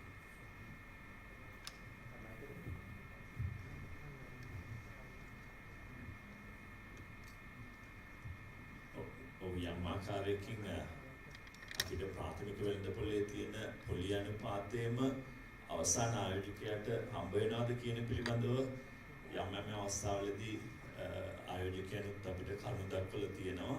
නමුත් අපි දුටුවේ පසු කාලීනව secondary market transactions අපිට ඒවත් ප්‍රාථමික ලෙවල් වගේම අනෙකුත් ආයතන report කරනවා. ඒවත් වලින් අපි දැක්කේ ඒ secondary market rates යම් ආකාරයකින් primary market rates මට්ටමට ළඟා වීමක් මෑතකදී සිද්ධ වෙච්ච දෙවිතිය වෙළඳපොලේ transactions වලදී. ඒට අමතරව අපි තවත් විදියකින් දෙවිතිය වෙළඳපොලේ ආයෝජකයන්ට ආයෝජන අවස්ථා සලස ගන්න direct issuance window එකක් facilitate කරලා තියෙනවා. auction එක ඉවරුණායින් පස්සේ treasury bills වල තව additional 25% of the total amount offered. එතකොට ඊයේ auction එක බිලියන 70කට තිබුණේ. තව 125ක් දක්වා additional ප්‍රමාණයක් ඒගොල්ලන්ට අද සවස් 4 දක්වා ආයෝජනය කරන්න පුළුවන් ඒ පළදාය අනුපාතයටම. ඒ හරහත් යම් ආයෝජකයන් සමහරලාට ඉතාමත්ම කුඩා ආයෝජන වටිනාකම් වලින් ආයෝජනය කරනවා. ඒවත් බැංකු හරහා ඇවිල්ලා මේ ප්‍රාථමික වෙළඳපොළේම මිලදී ගැනීම සිදු කරලා තියෙනවා. සමහර වෙලාවට ඒ අවස්ථාවලින් හුඟක් වෙලාවට ආයතනික ආයෝජනකයන්ුත් ප්‍රයෝජන ගන්නවා. ඒගොල්ලෝ සමහර වෙලාවට විශාල ප්‍රමාණයේ ආයෝජන ගෙනල්ලා ඉදිරිපත් කරනවා. ඒ පිළිබඳ දක්වපු අපි හුඟක් වෙලාවට ඊට පස්සෙන් එන මේ දිනේදී ඒ පිළිබඳ අදාළ තොරතුරු මේ ප්‍රෙස් රිලීස් එකකින් අපි ඔයගොල්ලන්ට යොමු කරලා තිබුණා. පසුගිය සතියේ තුල දැක්කා treasury bill එක හරහා additional 5 to 6 billion වගේ අපි raise කරගත්තා. ඒ හරහා bonds වලින් additional 20% ඒ ලොකු auctions වලින් ඒවත් අපි ඒ තොරතුරුත් ඔයගොල්ලන්ට දැනුම් දුන්නා press releases හරහා. ඒ අවස්ථාවත් අපි දැනට හදලා දීලා තියෙනවා ආයෝජකයන්ට invest කරගන්න. But from a very broader perspective, what we have noticed and what we have seen is, yes, there was a gap between the primary market rate and the secondary market rates at the early stages of this interest rates elevation, but subsequently that gap has reduced, substantively reduced, and the secondary market rates also aligned very much in line with the primary market rates, and we have noticed the activities also reported on that basis. And the direct issuance window now facilitates also provide investors to come and invest. Even small timers have invested at those rates and getting the benefits of the high interest rates.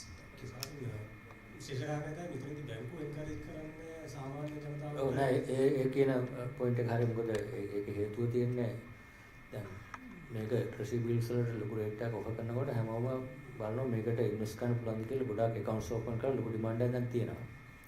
තිබුණාට බැංකුවට ගියා බැංකුවල තියෙන liquidity ප්‍රශ්න නිසා සමහර බැංකුවල රුපියල් liquidity tight.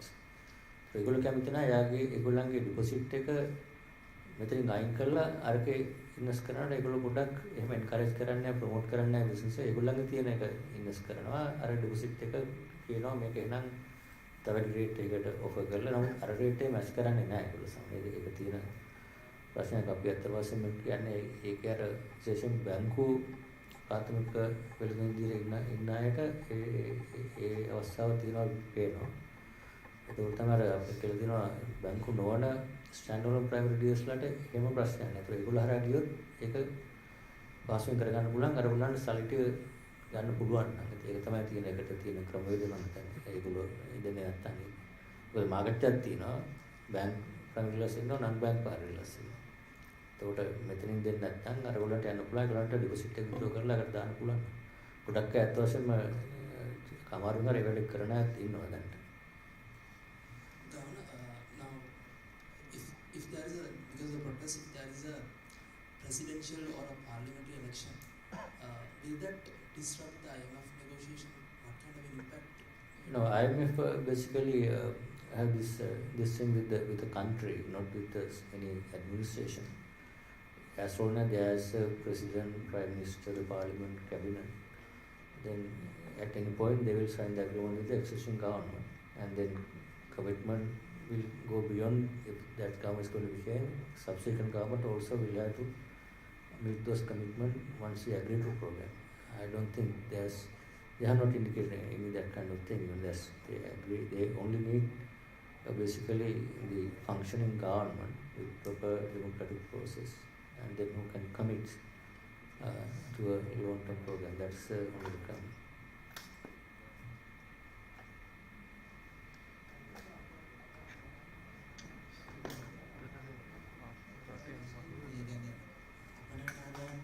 මාසිකව මේ කොච්චර මුදල් වශයෙන් බැංකු ක්‍රමයට එනවද කියලා කිව්වොත් එහෙම කොහොමද? ඒකට අපි බලන මම හිතන්නේ මේ මොනිටර් කරලා අලුතෙන් සිස්ටම් එකක් හදලා තියෙනවා ඔක මොනිටර් කරන්න මේ ජූන් මාසෙ ඉඳලා සාමාන්‍යයෙන් මිලියන 1 බිලියන 1.4ක් වගේ මාසිකව ඇවිල්ලා තියෙනවා පහුගිය මාසවල. මාර්තු මාසයේ 1.6ක් දක්වා වැඩි වුණා. ඊට පස්සේ මාස දෙකේ කියන්නේ අප්‍රේලුයි මැයි ටිකක් අඩු වෙලා තියෙනවා. අර දින 180ක් ඇතුළත මේ රටට ගේන්න කියලා තියෙනවානේ එක්ස්පෝර්ට් ප්‍රොසීඩ්ස් කියලා. ඒ යටතේ අපිට බැංකු වලින් වාර්තා කරන ගාණ තමයි මුදලින් ලැබිච්ච බැංකු ක්‍රමයට ආපු වටිනාකම. ඔව් ඒකට ඒකෙන් අපි දීලා තියෙනවා පර්මිටඩ් ඩෙබිට්ස් වගේක්. ඒ ටික අරගෙන ඉතුරු එක සම්පූර්ණයෙන් ඊළඟ මාසේ 7 වෙනිදාට ඉස්සෙල්ලා සාමාන්‍යයෙන් 25ක් 26ක් අතර ප්‍රතිශතයක් ඇවරේජ් කන්වර්ට් වෙනවා මාසයේ අවසානයේ. ඒ කියන්නේ පාර්ලිමේන්තුවේ ප්‍රකාශයක් කරද්දී ඔබතුමා කෝප් එකේදී කිව්වා කියලා මේ පහුගිය රජයේ කාලේ යම්කිසි නීති සංශෝධනයක් හින්දා අපනයන ආදායම් ගෙන්න ගන්න යම්කිසි බාධාවක් ඇති වෙලා තියෙනවා කියලා ඒක මම එහෙම කිව්වේ නෑ කෝප් එකේ. ඒක කවුරු කිව්වන වැරදි ප්‍රකාරය කෝප් එකේ අර පබ්ලිෂ් කරන්නේ කිව්වොත් එහෙම ප්‍රකාශ කරේ. දැන් කවුද ඒක මම කරන්නේ.